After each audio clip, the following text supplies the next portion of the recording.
champions of APAC-South in the ALGS. Such a good spot here. Provides any much coverage for Popcorn. Ravi kicks down and out already. Bristle strike there. About to go down. 1v1, 1v1. Oh, what? Oh, Shady. He finds the target. That's going to be a punishing blow. Tree is covered. Fly high to Senpai. The wraparound is perfect.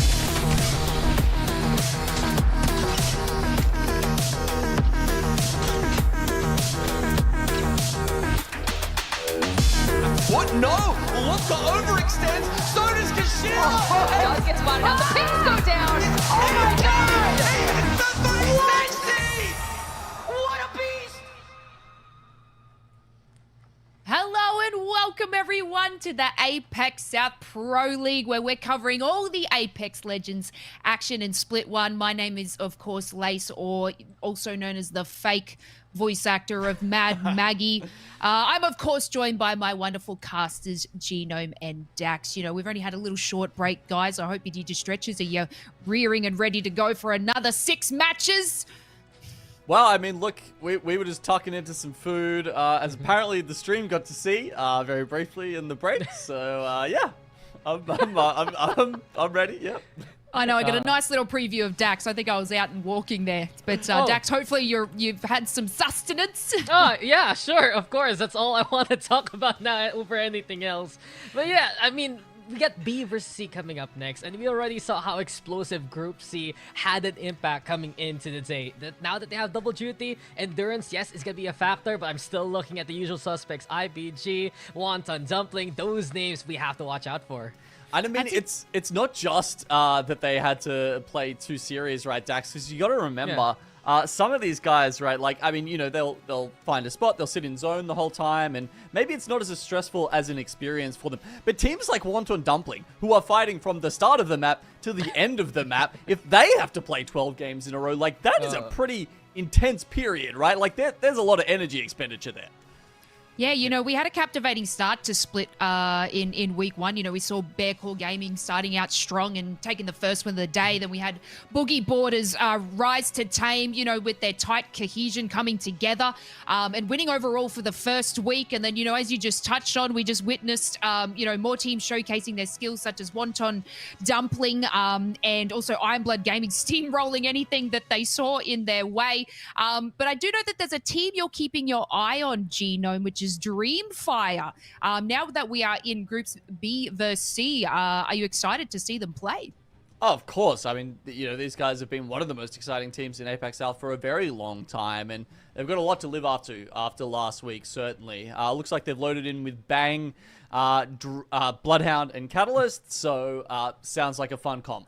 Yeah, exactly right. And we're just going to get started. We're going to get rearing to go. This is groups B versus C. We are on our first match on Storm Point. Let's take it away and see these performing teams.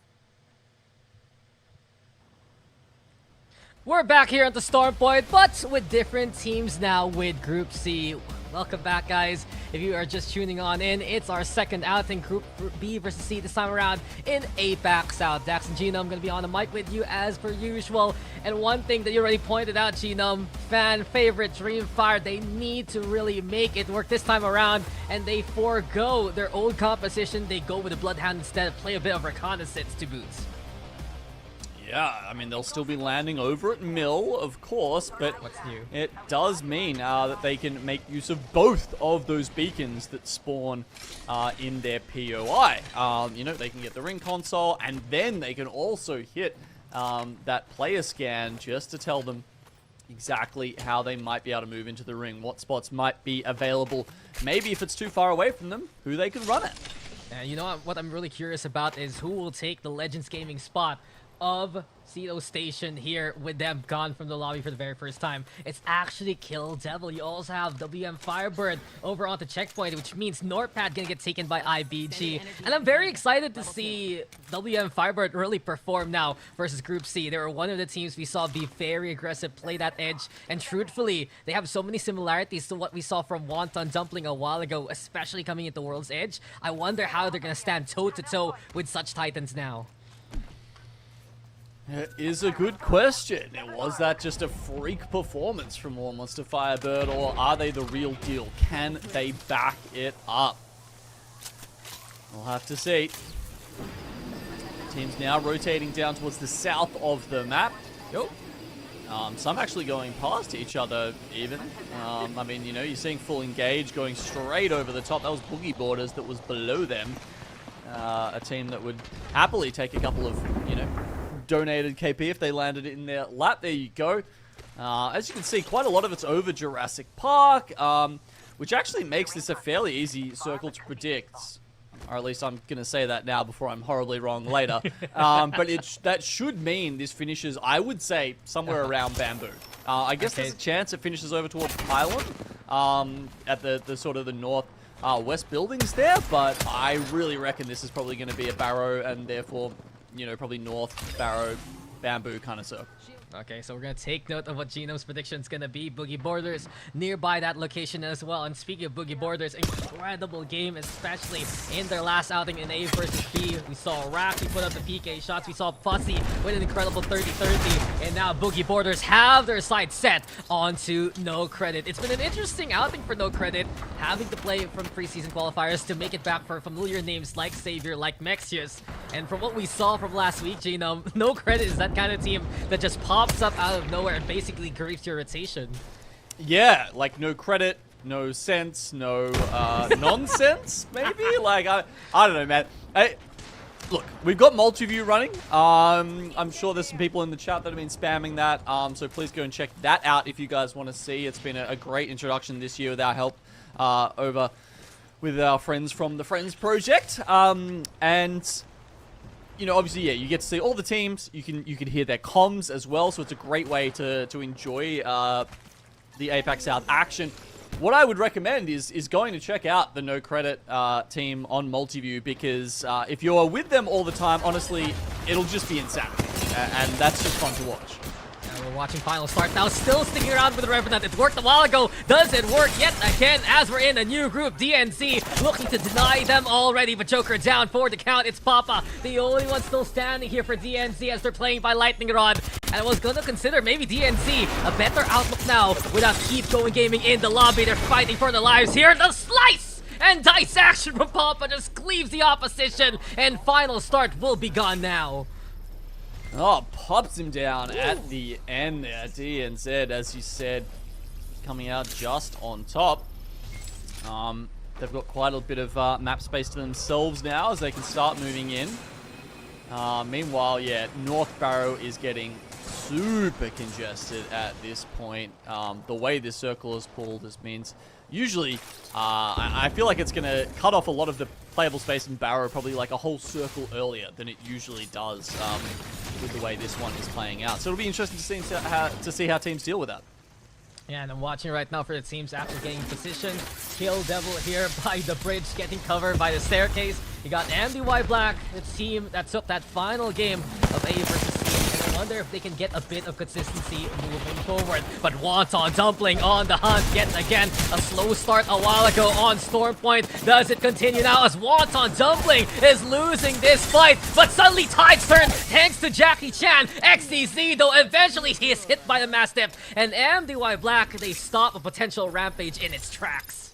Oh boy, a bare 40 health. MDY-WHITE win that fight by, and that of course means that there's zero time to reset when MeiDuiYaoBYD pull up and scatter them to the 4 wins. Augustern actually is maybe just barely going to get away, but I think MDY-WHITE have spotted him out and probably will be able to deal with him.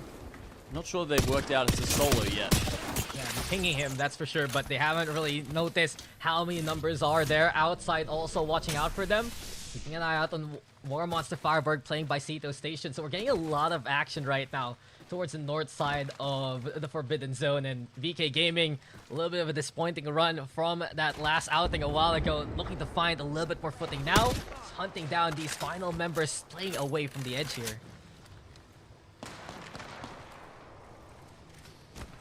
AGL, they're pulling up the top of Barrow. Just below them, you've got Full Engage, MXF.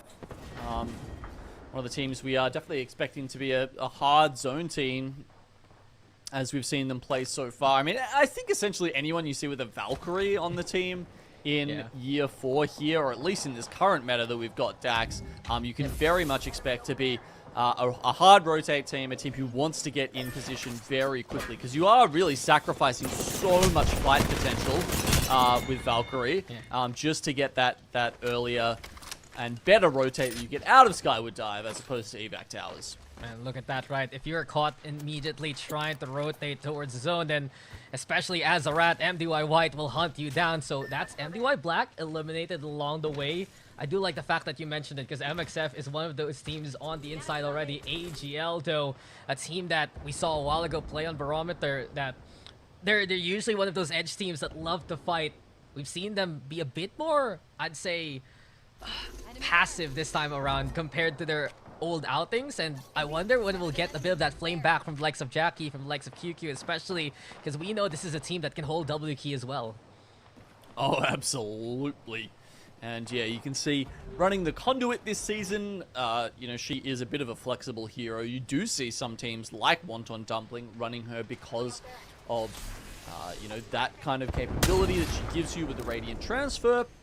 But also her ult, her Energy Barricade, is actually quite defensive in a lot of options. So can be used for either scenario, and honestly that's quite helpful in Apex when, you know, maybe the start of the game you are being quite aggressive, and then once you find a good spot you want to turn that around and suddenly repel the other teams who aren't in such a fantastic position and need to fight for it.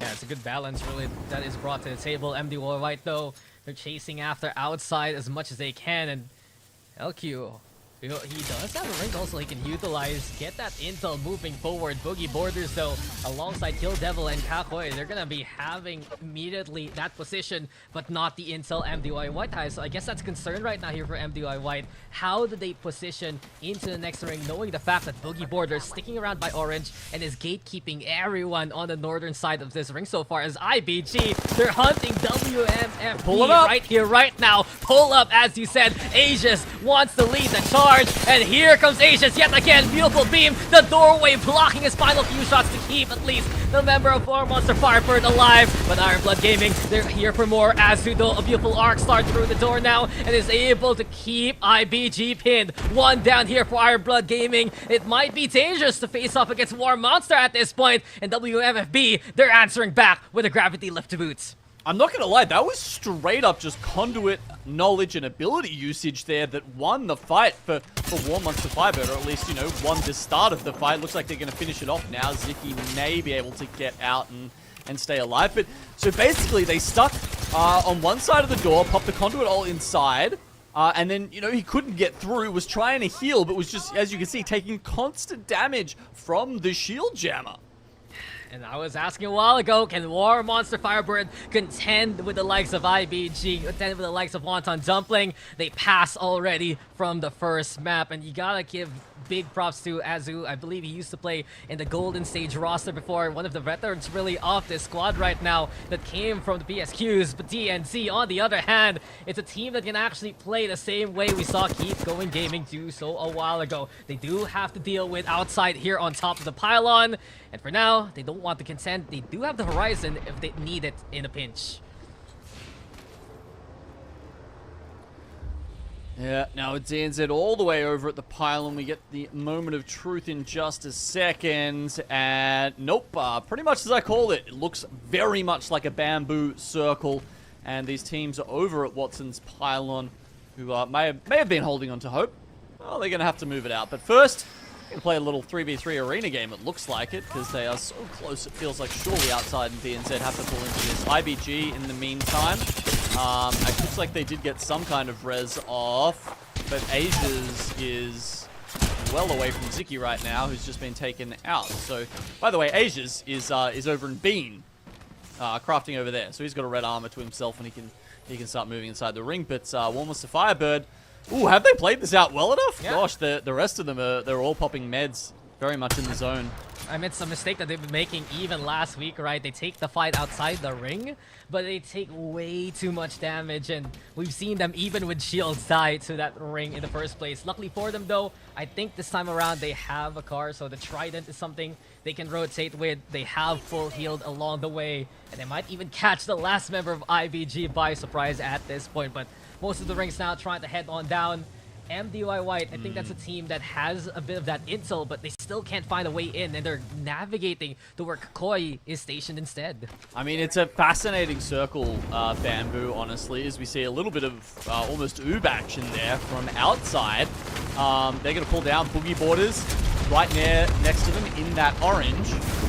But, you know, you saw Kill Devil and you saw VKG hiding around Bamboo in the bridge area as well. Fantastic spots, but honestly, I feel like this is a better circle played from outside in. Yeah. Those spots aren't super defensible. There are a lot of angles, especially within Bamboo, that you can get hurt by. And playing those spots early can be very risky. Yeah, you have the open sight lines for the pylon to be broken, and you can get overrun from that point on. DreamFire, they tried to bank on that early play, but WMFireBird, they really wanted IBG, and they will get aces along the way, so that's them down. But WMFireBird, they're also in trouble. Caught now in the crossfire, KAKKOII, as well as X and Y looking at them. We're also keeping an eye out on T4 right now here with NoCredit nearby. This ring is closing on in. NoCredit desperately trying to cross, and they already lose one here as Savior will catch one of the members of T4. NoCredit, no traded on back. Savior up close. A Watson specialist, but not the best position for it. Nexus on the other one. He's fighting with the PK, just jiggling on around. 72 on the first shot, looking for another. Gets it there, and NoCredit. They take down T4, but they're also caught by DreamFire along the way. Opportunity taken here by DF. Well, a couple of KP. Well, you certainly take it. DF, sorry, still have obviously some way to work themselves into the ring down there at the Spiders, and they're going to have a lot of sight lines left of them, with a lot of those teams still up in the Barrow buildings. Meanwhile, teams like DNZ actually sending it onto Boogie Borders here in the orange. It's a very... We were talking about playing outside in. This orange is a great place to do this from. Boogie Borders would be livid if they can't hold on to this spot. Yeah, Boogie Borders happy already to get the first snap onto Bolin, but here we go, DNZ. Black hole into play, courtesy of the Boogie Borders, and now they're going to try to go onto the outside. Digithreat, though, doing some damage beyond the smokes. Fussy trying to find opportunity. Eva 8 in his hands. The auto shotty packing quite a punch, but he's the one down instead. AGL takes advantage of all of the chaos along the way. You got DNZ also nearby, and Boogie Borders, they might feel they're just getting hard focused on by this point. Oh man, this is so unfortunate for them. It felt like Boogie Borders, they tried to back off. They didn't want to actually play too aggressively against DNZ because they were worried about something like this happening. They could see it coming from a mile away. They wait, no one's around, so they actually push out and try and finish the fight off against DNZ. And just as they do, AGL turns up. Incredibly unfortunate timing, I think, personally, for Boogie Borders there. That has to hurt for Boogie Borders. He said they'd be livid, and with the Raki, the only one probably just banging his table by this point after everything is said and done. DNZ, though, and AGL nearby each other, still full squads. And it's just interesting to think it's really Boogie Borders, the one caught along the way. SWQ, though, gonna be gone. X and Y taking the fight to the outside versus Kill Devil as they see the setup. But while this happens, MDY-WHITE have a really good perch here to the left. They're gonna have to move in with MXF and WMFireBird nearby. DNC, though, eliminating AGL now. And they're moving into the shorelines here. Outside, though, spots them along the way. DreamFire gonna get eliminated too by VK. And that has to hurt the chances of DreamFire yet again. But you know who's hurting? It's DNC. X and Y also going for the fight. And we're getting these squads clashing now. Yeah, full engage. Only one member left alive. Tries to pull off the no-scope face-eating Kraber shot, but that's still not enough by themselves to take one of the X and Y members down. 8 squads left alive now. Raki from Boogie Borders still ratting it out. Who knows? Maybe he can get some revenge. I mean, he did outlast DNZ in the end, so he's got that to hang his hat on at the very least. VKG have taken up the spot inside Bamboo. and the circle will be just to the northwest of that. So it actually is a little bit more on top of Kill Devil over here at the bridge. Kill Devil for the time being, but MDY-WHITE breaking through the fences that MXF has left behind. Artillery strike though is a go. Rolling Thunder gonna be seen already. The Dark Void allows MDY to cross over to the other side, and MXF is taken down because of it. Well done by MDY-WHITE, but look who has been playing a good position as well. X and Y trying to recover after a bad outing in A versus C. Here in B and C, they're doing some good damage so far. 30-30, killing Levy, and X and Y are on the hunt here. BK though, they're the ones in trouble now. Yeah, JR doing some senior damage there. Shots from the 30-30 coming out. BKG lose their spot inside. Raki actually coming through, says, hey, maybe I can third this. Unfortunately, taking a little bit of damage from the fences. Can he actually play this around and finish it? It is a 1v1. He's got hide on him. He's making it happen. It's a possibility here for Boogie. Zero ammo! Oh, it's so close. Gets the armor swap along the way. Sato trying to just punch him to impunity. No bullets though in R99. Gets the reload going. Here we go again. Another punch, another slice. But outside will eventually beat up Boogie Borders where they stand. It took so long for Raki to die. And outside has to be hurting because of it. Outside, crawling back into the circle. Raki literally got down to 0 bullets, I believe, during that fight, which is why he started that melee action. All right, I don't know how we're gonna top that in this game, but we've got 4 squads left alive, and really it's MDY-WHITE versus X and Y in this end game.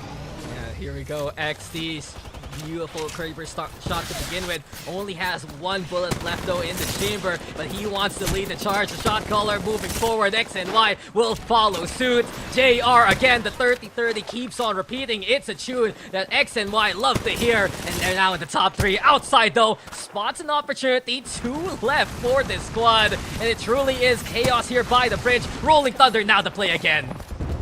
Oh, JR not having time to get the med kit off before he gets sent again. But as you said, yeah, outside actually get an opportunity to take out this fight. Now putting it into a 2v2 here.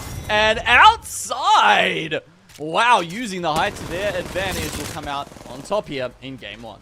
Well done by outside. They take our first win, and it was a long slobber knocker of an approach. We saw them face off against Boogie Borders there. We saw them get that win over X and Y, and they'll take that first map. Exactly, that was exceptional gameplays from all our teams. You know, I feel like Wonton, Dumpling were feeling the sting of playing their 7th game, being eliminated quite early, but Dax, the freaking Boogie Borders, being eliminated by the fists of Thanos. Like, that fight there was just great for us to watch, you know. But coming up from 7th place, I believe, from last week, outside. I mean, yeah, they found so much impact right now with 7 KP along the way. This is such a big boost for them. But then again, you also look at the rest of the top 3 right now. War Monster FireBird fending off IronBloodGaming. So immediately, right, it's a trial by fire. And they're able to come out ahead of it. X and Y as well. Very impressive 2nd place with 8 KP along the way. This is the kind of outing that they've been wanting in Storm Point. We saw it a while ago when the game unfortunately didn't really work out in their favor. But here and now in this game, there are these teams that are trying to contest, right, from Group C. But Group B, they're able to handle them. You saw DNC win it out. You saw MDY Black win it out. It's just, it has been the fact of the matter that these teams can face off against each other. Yeah, exactly right. And, you know, we saw the very slight clutch of NoCredit almost being able to, you know, solidify the kill there. But unfortunately, you know, another team's just waiting on the outskirts. I believe, you know, DreamFire sort of came in and finished off NoCredit after they just won that. You know, they're really, you know, DreamFire have competed at land after a rocky start to week 1. It seems like they've kind of taken the time to assess what they've needed to prove on here. But as we're coming up to our replays, I think this is the boxing match of dreams. Ah, this was a good one. All I have to say is, I know Tekken came out yesterday, but we are getting it here in ALGS today. And KAKKOII, he takes that match win there. Look at them go! Raki did such an incredible job to make that so contended to begin with. He made sure it became a 1v1, but as Gino mentioned, they ran out of bullets, and it was the same case for outside for a little bit. But here at the end, just that knock that Genome also said a while ago, when X and Y lost one, they tried to go for the reset. Outside took that bridge position, and that was enough for them to take the win from. Exactly right. So, you know, we're inside, but outside is ready to go. You can see that why they placed number 1 there. Look at that damage and the cohesion with the team. You know, and also taking a couple of kills. Sato Sung as well with 4 kills. It's just they're doing an exceptional job there, coming in second. You know, X and Y, just watching them from that previous match, Dax, they just seem to really take down anything in their path. Yeah, it's just them shaking off whatever happened in that A versus C matchup. I believe they were at the very last place of our standings, unfortunately, and this is such a big boon for them. Shark also, as well as LD, being absolute menaces in the server so far. Look at MDY-WHITE, 1.7k damage there for the Wonton, and because of it, we get our standings with Outside in the lead, but X and Y just 2 points behind them. Yeah, and coming in at 4th place, I want to take a look at MDY. You know, they just played for us in Group A versus C, coming in about 12th. And, you know, I feel like they're just getting warmed up. You know, this is their 7th match of today. So, you know, they're just getting rearing ready to go. And you can see that even though it's been a little bit of time, they are here to be in those top 5 placements, you know, as we have like new teams of WMFB, you know, coming in as well, showing us what they can do. Boogie Borders, you know, sitting there at 8th.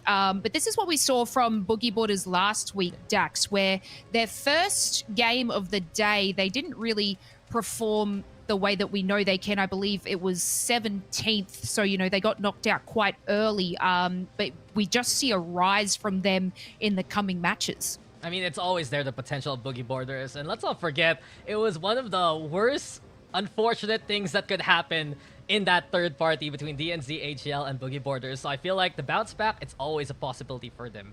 That's it. And it's only time will tell. And we're going to take a little bit of time. We're going to head towards a break. That was your game 1. We will see you in a moment for match 2.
Break your heart, and then I'll break everything else.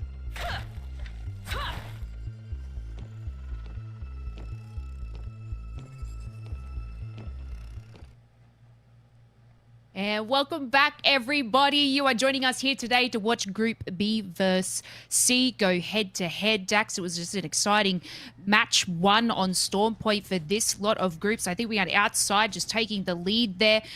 We obviously are seeing a fair new group of teams come and battle our original group that just performed for you today.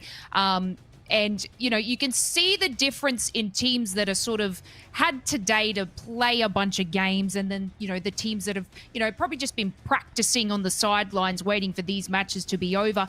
Do you feel like we're going to see some of our, you know, our C teams crash a little bit quicker than, you know, the newly brought in B group? I mean, you make a really good point there, Lace, because endurance is such a big factor.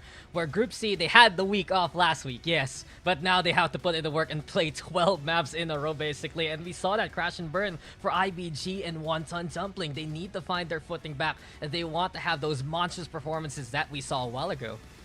That's it. Stamina is hard to come by. And then we're just taking a look at the Legends picks. We still have Bangalore out in front with 16 picks. It's different from the first lot of matches, though. We saw Catalyst being a larger pick for our first group, and now we're seeing Wonton sort of take over Catalyst stacks. I mean, Wonton and Catalyst have always been within that top 3, especially for Stormpoint. I think it just really goes to show, though, that we're having lesser Valkyrie and Crypto picks right now. They don't want to play that hard zone as much. We've seen teams play edge and just actually fight each other as much as possible. But then again, when you have that Wonton available, you can just park yourselves immediately. Call this your home, put the fences, put the pylon. And I think that's one thing APAC-South really loves to do. Just have a way to really play zone immediately out of nowhere, even if they want to play edge to begin with, or they want to have that zone kind of ideology first and foremost. Yeah, and right down the bottom, you saw the one Revenant pick. I know that's kind of tickles your fancy when you see a Rev there. At the end of our last matches on Game 6, some teams just want the crutch character with the more health that Revenant can provide, and they seem to pick it just because they have nothing else. But having these teams come out the gun and just actually pick Revenant on Stormpoint is quite exciting to see. So I wonder if they're going to change their tactics, or you might see that team sort of keep with the Rev plays. Unfortunately, Lace, I am not the biggest fan of the Revenant in ALGS, and I think what we saw from Final Start, they were like, okay guys, I got 4 kills in that last game with Revenant.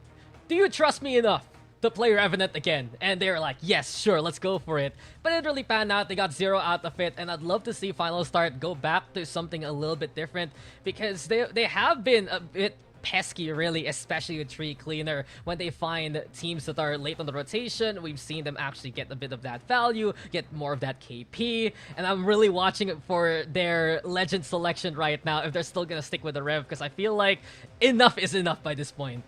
Yeah, we hate battling Rev in ranked, so, picking it in such, tickling circumstances is quite crazy. But, at the end of the day, these teams are, of course, for LAN, but, the prize pool is sort of itching into the back of their minds there, Dax. It's $20,000 for our first place winners, and $125,000 spread amongst all the teams. So, not only do they have, their teammates yelling in their ears, but, they've got money there. And as we head on into our game number 2, this is Stormpoint.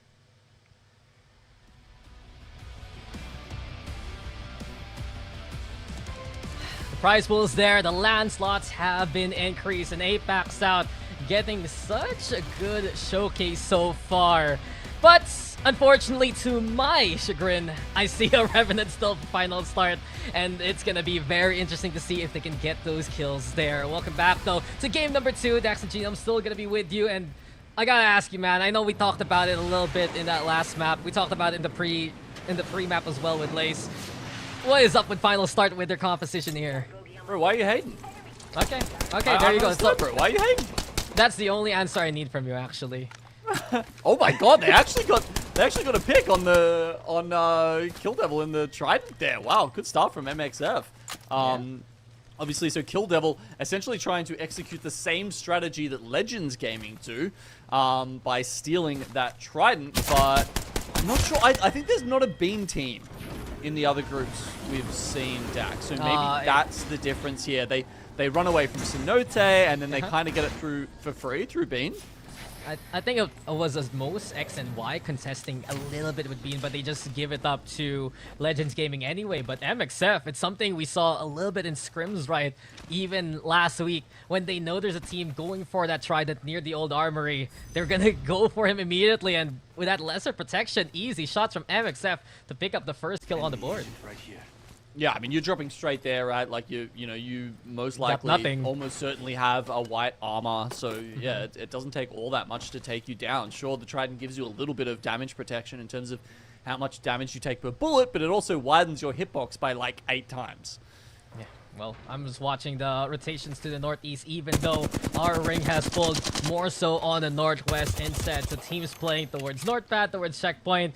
Those are the squads to watch out for, and those are IBG and War Monster Firebird. Kill Devil, though, they're down to 2, unfortunately, looking around for any opportunity as MXF, they're just out of here by this point. They're already rotated, and they're moving in towards the mill here. Yeah, I mean, well, they get the car as well, right? So not only do they get the KP, but they do grab the Trident as well for their troubles. Now, as you said, we're getting a north pad zone. This will be fascinating to see for a couple of reasons. One, you can see DreamFire. They've taken up a good position up the back. Is this finally, you know, their ticket to a good game? We mentioned they'd struggled very much in making those late rotations from, you know, say zone 3 onwards. Previously, this time they should be safe, I'd say, till zone 4 or 5 with that position up the back of the fingers there. The other one that interests me, Dax, is how IBG play this out, because they have been gifted a zone here, but obviously they're a team who likes to pick up KP. But I think they're smart enough to play this out, you know, in a zone fashion. So I want to see if they choose that option. No, for example, right, back on World's Edge, they had Godspot near map 5, if I remember correctly. And they played it so well in terms of their elevation, in terms of when they took that fight. And now that they have 2 purples and 1 blue, I think they're effectively ready for whoever will come their way, since they have 30-30s to build up that Evo Shield. And speaking of, it's IBG trying to fend off MDY-WHITE, who is landing on them. It seems like NordPad, though, will have a few more members to contend with. DreamFire, as you mentioned, over onto the fingers as well. So MDY-WHITE, they're caught between a rock and a hard place, and they need to stay in a tunnel here just to survive. Yeah, I mean, it's a decent spot, honestly. They've got Wonton as well, so once they get the gen and the defenses up, it will become a lot more viable. Of course, we do have a couple of cryptos in the lobby, so, I mean, that'll hurt them in the meantime. Oh, no. AGL actually catching VKG off here. There you go. There's that crypto EMP that I was just talking about, and VKG... rough spot of having to loot their teammates' bodies. Oh no! Oh, that has to hurt. Barricaded in front of her face. AGL has taken the inside already. And IBG with that elevation also taking pot shots at any target that they see. So VK Gaming, I don't think it's going to be the best situation for them right now, losing a member this early on. But at least they have the position. So NordPad getting a bit crowded right now. I think elsewhere on the map, I'm really curious. You got final starts. They were waiting by Zoo Station, trying to catch out DNZ in the Lightning Rod rotation. Here we have it. MDY-WHITE, though, finding Azu to begin with. So WMFireBird also losing a member here, and they're down to a duo by this point. So 2 duos around the NordPad area already. They are, but they're reasonably close to the banner, and they also do have a mobile res beacon in their survival item inventory. So I think potential options here for WMFireBird to get back into this game and get the full reset. We'll see. We'll see if it comes off. DNZ's going to take their sweet time to rotate. They got AGL on the inside, SWQ flying as well, and I guess the concern really for any team now trying to get in there, it's not just NordPad where you have to contend with, it's the trenches, it's the buildings, and SWQ flying past MDY-WHITE. Still keeping an eye out though for MXF. They're just across MDY-WHITE by this point. Still DreamFire being a threat from the fingers, and you just can't peek your head out or else you're gonna get whittled down by heavy fire at this point. Yeah, DreamFire actually pretty split. We've got, there we go, a res coming out there, a respawn, I should say, I guess, from VKG. They get one of their members back, not both of them. And DreamFire, they're actually quite split at the end of the fingers, so I'll be interested to see if a team pulls up there. They could get caught off guard if they're not on their toes. It's a 2-1 split, 3MZs by himself on the middle finger, and then Peter and Roy on the rightmost finger. As you saw, you know, a couple of teams down there in the trenches as well. WMFireBird, as expected, did get their third back up too. Yeah, but here we go now towards the Orange's final start, taking the fight towards full engage, and the tree cleaner, the shadows are with him, and he wants to lead this charge alongside Kang. The Bloodhound also bringing damage, tree cleaner also getting the first knockdown. The R99 up close, packing quite a punch, and final start looking to the end of full engage already. The trade though clear, Bang Fafa 5th, at least downing a target. Catalyst also has to back on away, but the staircase is looking perilous. An overextend there, dangerous now, full engage, making it a 1v1. It's Zelka versus the world here, and it won't work out for final start whatsoever. Full engage was ready for it. Yeah, but with about 50 health left, it's the easiest cleanup you've ever seen in your life there by MDY-WHITE. Full engage, man. I feel like, honestly, they're on the receiving end of the full engage pretty much every time we've seen them today. They don't seem to be doing a lot of full engaging themselves, which has been a little bit unfortunate. Not their day so far. Yeah, it's a bit ironic, right? And Final Start also taking the fight, but they are the ones fended off instead. So that's already 2 squads eliminated this early on. The late rotations will come from the likes of Boogie Borders from DNC, Wonton, Dumpling also taking their sweet time from being so far off there by Pylon. I think really right now the team I'm interested with in terms of the late rotates is X and Y. They're here by Mill, moving into down B's. Kill Devil also on the outskirts by the beaches, just using the natural cover to keep them away. These spots up at the rocks, I honestly do rate them. Depends where the circle pulls, and Kill Devil, of course, don't have the information. As you can see there on their mini-map, it's not pulling towards them, or at least not where they are currently situated. They will be able to move forward a little bit closer to there, but also you can see teams like MDY-WHITE moving all the way in from the eastern side after cleaning up the remnants of that engagement we saw earlier. They're gonna stick around to where they got at least a few KP. We got T4 also nearby. And I like that SWQ is that kind of team that loves to play on the outskirts also. We've seen from last week, right? SWQ, when they find the opportunity to just get a single kill and then back off and let another team do the dirty work, they're able to do that really well, and it worked well for the likes of Serenity a while ago in the A versus C matchup. Seems like that can be a cause of consideration here for SWQ. We're watching WMFB, the War Monster Firebird. They got the res up, as you mentioned a while ago, and they're just across the likes of DreamFire and the rest of these teams waiting on NorthPad here. I mean, sitting pretty at the moment in 3rd spot for this series here with 14 points. It'll be interesting to see if they keep up that pace, because, you know, they had a fantastic week 1, and honestly, who knows? I think they're probably a dark horse to kind of make it to land right now. They're pretty underrated from what we've seen so far, and as the weeks go on, and if they can continue a performance like this, more eyes will be on them. But IBG, they have been rampaging from that last group outing. Now, they're at the bottom of the scoreboard, a bit of a reset, but they have the high ground to work with, and they have a lot of bullets here with the 30-30. They can keep sniping and trying to pick apart other players along the way. X and Y, though, finally playing into the bunkers, trying to go into the trenches, but KAKKOII as well as BK Gaming nearby. Seems like it's KAKKOII who wants to contend against them. X and Y, they're gonna have a few fences in front of them, but beyond that, well, that's pretty much it for the engaged. Lahim, though, pot shot from afar, and X and Y notices him already. Yeah, I mean, he's got the Skull Piercer ringing out on that 30-30, and if he gets any closer, he's got a Prowler to back it up. So, sure, looking a little bit scary. I think that said, he's still on white armor, so might want to hit a few more 30-30 shots before they decide to full engage, as it were. X and Y, of course, with the triple purples are pretty happy if they get any hits. You know, you're always calling that out, white armor, blue armor. Your teammates generally have that understanding.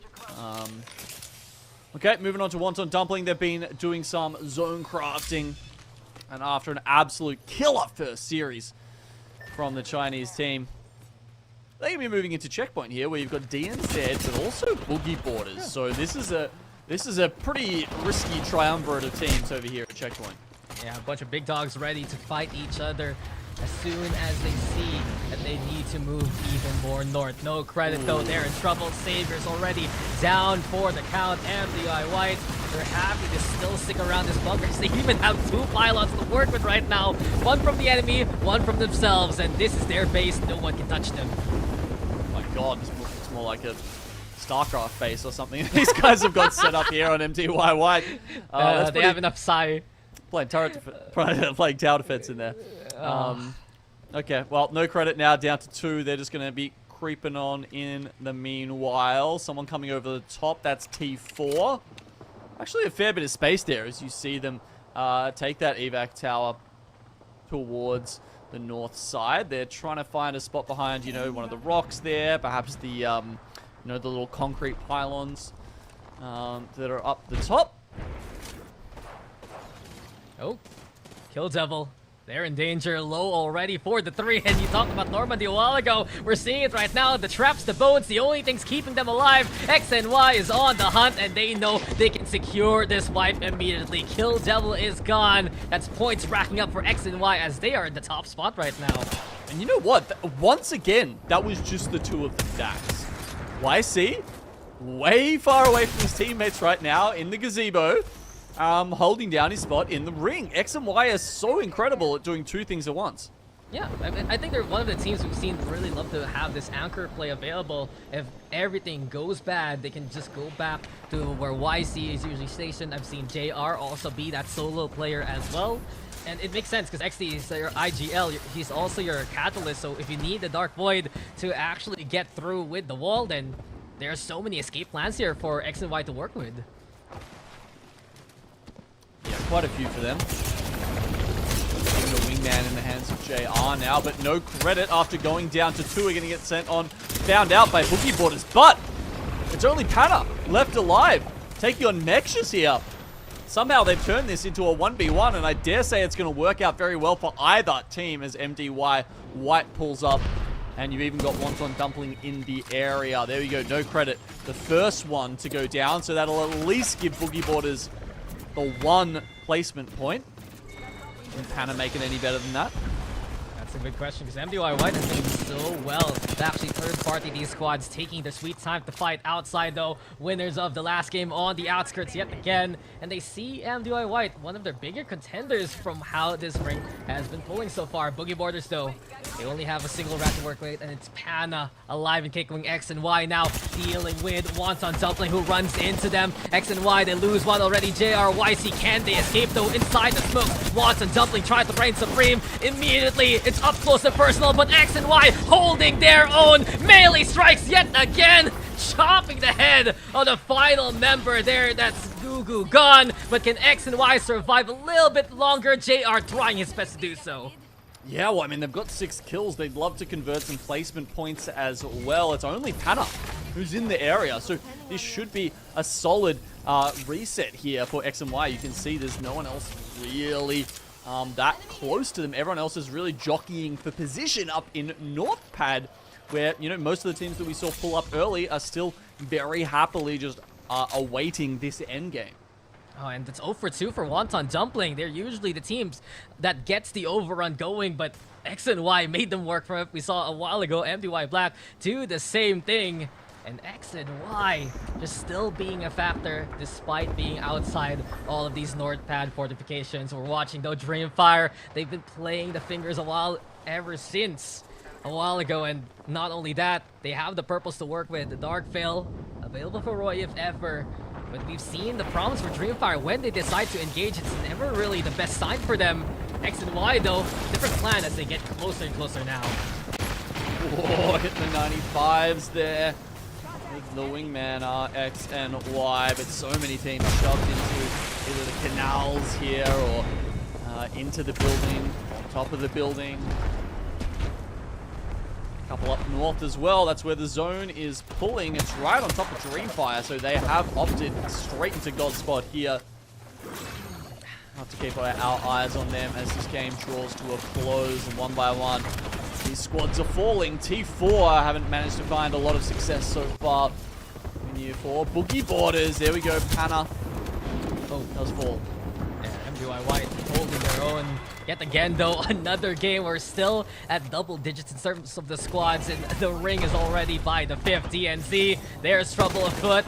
Here's Black Hole, gravity lift as well, and Bolin at least trying to find his opportunity. He throws out his Black Hole at the same time, and that's a beautiful break onto the Watson shield. But does he even have an angle to work with? They're trying to climb now. DNC taking the fight to the front line. Lahim will fall to the floor immediately. It's KAKKOII in trouble here. Bastion, the only one standing outside, also gonna be gone here. And X and Y, they're moving forward too. Incredible fighting prowess and management here of this space shown from X and Y as they think about getting onto the roof, but with a couple of teams up there, they decide they might need a safer route into the next zone. A lot of these teams are going to have to deal with MDY-WHITE, who are out in the water and actually have a lot of space to cause havoc on teams making this next rotation. As you can see, round 5 is closing. The team's in the tunnel. It's their time to go to work. Yeah, these waterways are so clogged. Look who's so close to XY right now. You got DNC, you got AGL, you also have MXF with their fortifications as WMFireBird are looking to chip in at the same side. This can be a scuffle of around 5 squads if ever, but X and Y are in the front line one more time. MXF is in trouble and they are eliminated along the way. X and Y trying to use their fortifications to defend themselves. AGL is going to be gone as well as IBG have been playing so responsible from above, and we're down to 7, but DNC fighting chance, ring closing on in. MDY-WHITE, they're overall to the corner, but safe for now. These aggro teams just don't know how to stop sometimes. I mean, God, IBG on the back of Wonton, Dumpling, and now X and Y. They just go from one victory to the next. It's like they get some momentum, and you cannot stop them. X and Y have fully reset now, and I can tell you that they're sitting on 11 kills. JR, the man holding the wingman, up to 1,700 damage with 7 of those on his back. A very impressive start here. I mean, this was the expectation for X and Y after some major games in the offseason. They won the championship in the offseason. They're playing into a bigger tournament as well later on for another kind of situation, right? And what we've seen so far, the LCQ performance, that over 30 kill kind of game, you already know that X and Y, it's always a potential threat to begin with. But IBG, perch from above. DreamFire, though, still with a god spot that they've been working with. X and Y next to contend against them. And this is a big test versus DreamFire. They've been struggling all throughout the split so far. Now they're going to have to deal with the young guns barreling down on them. X and Y are thinking about it. Can they actually go for DreamFire now here? Well, you can see DreamFire are quite low on meds. They've been playing up here for a long time, and I don't think they've actually had a lot of access to death boxes. So hopefully they've managed that well enough because they have space. They've certainly been doing that job well, but IronBloodGaming popped down. The ult there, I think, just gets eaten by the Wonton gen, and therefore their plan, complete disarray. IBG go down. They want to bring in the boom, but instead it was unfortunately their faces flat on the floor. MDY-WHITE, though, still with the opportunity, and we've seen them pick their battles so well so far in this game, but this is a showdown we've been waiting for. X and Y on one side, you got MDY-WHITE on the other, and DreamFire a witness here towards the north. X and Y, though, the wingman shots here from JR doing wonders versus Roy. Through the dark veil they go. It's DreamFire gone already. They've been perched for here so long, but MDY-WHITE, can they even stand more of a chance here? They still have 2 up, looking to mop up the remnants here of X and Y. No chance here for JR and the rest. They are eliminated as well. And who's next? It's MDY-WHITE taking a win here. Well done, MDY-WHITE.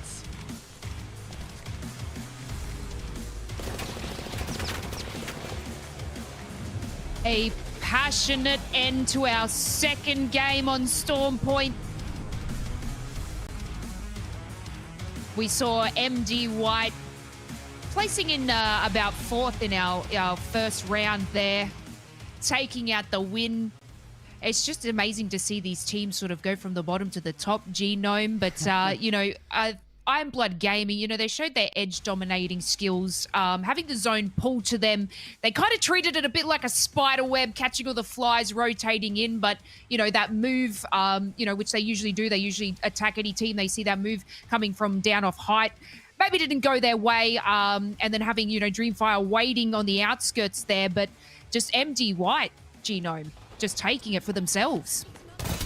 Yeah, I mean, we asked that question at the start of that game. You know, are IBG going to play this out?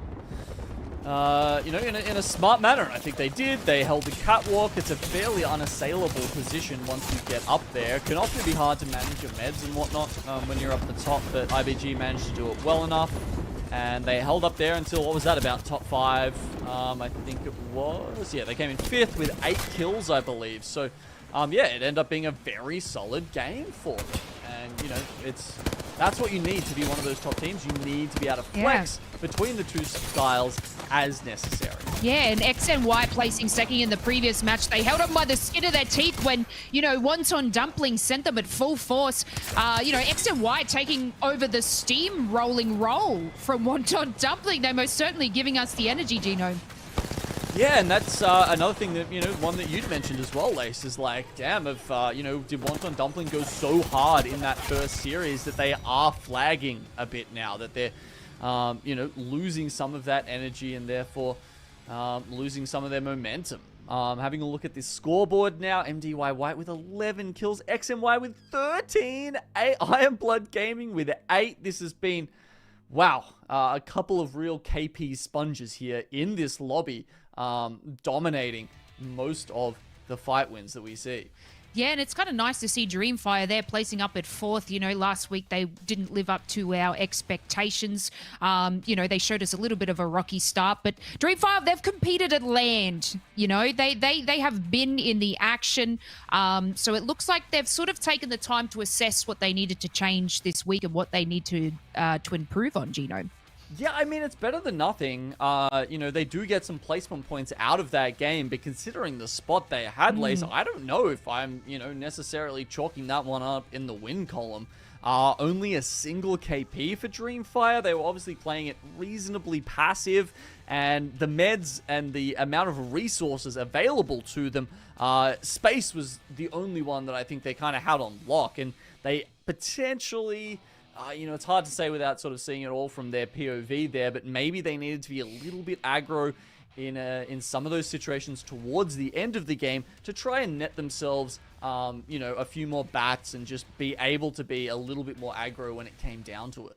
Yeah, exactly right. Another great performance, though, from WMFireBird. They seem to be consistent over the first 2 matches that they've played, placing in at, I think it was 3rd before. So, just being able to hit that 5th place spot. They're seeming like they're going to be at the top there, hopefully collecting a few more sort of kill points along the way. But, that was our second game on Storm Point for, B versus C. We're going to take a short break now, and right after the break, you're going to have our final match on Storm Point. We'll see you then.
welcome back, everyone. Hopefully, we can show you some more passion, more energy, and more footwork as we hit our final games on Stormpoint for today. We are watching B versus C.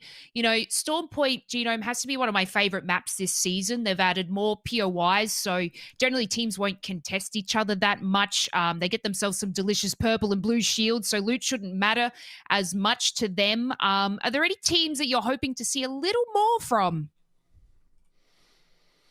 Yeah, I mean, certainly we've seen a lot of teams playing very defensively. I guess you know, that's something, but it's, as you said before, I think the teams playing aggressively, you know, they're some of the ones doing even better. So that's why it's interesting when we look at these legend picks here, Lace, to see that you know, Wonton being one of the most picked legends is actually quite interesting, especially with the prevalence of Bangalore so far. Yeah, so generally, you know, we see a lot of Wonton picks on, you know, World's Edge. But what's great that I've been finding with these teams playing today is that you have an aggressive character, but having a Wonton on your team, you can essentially have like a safety spot, right? So you have your fences and stuff. You can sort of jump out of the Wonton fences and take any teams that are coming by, and then return to that safety zone. So that's why I guess we see Wonton being a larger pick on Stormpoint.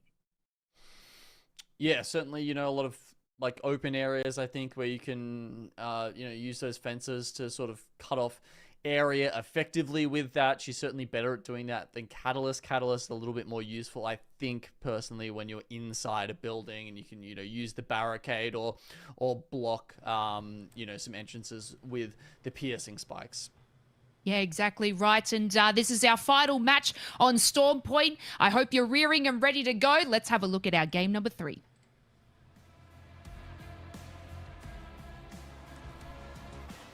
It's our final time to be on Stormpoint today, and well, X and Y, they're at the top of the leaderboards, but they haven't won a game yet. We are back here, ladies and gents. Map number 3 out of 6. After this, we're moving over to World's Edge. And Genome, come on, I gotta ask you now, anyone else we have to keep an eye on, because we're really seeing the step up here in this Group B versus C action.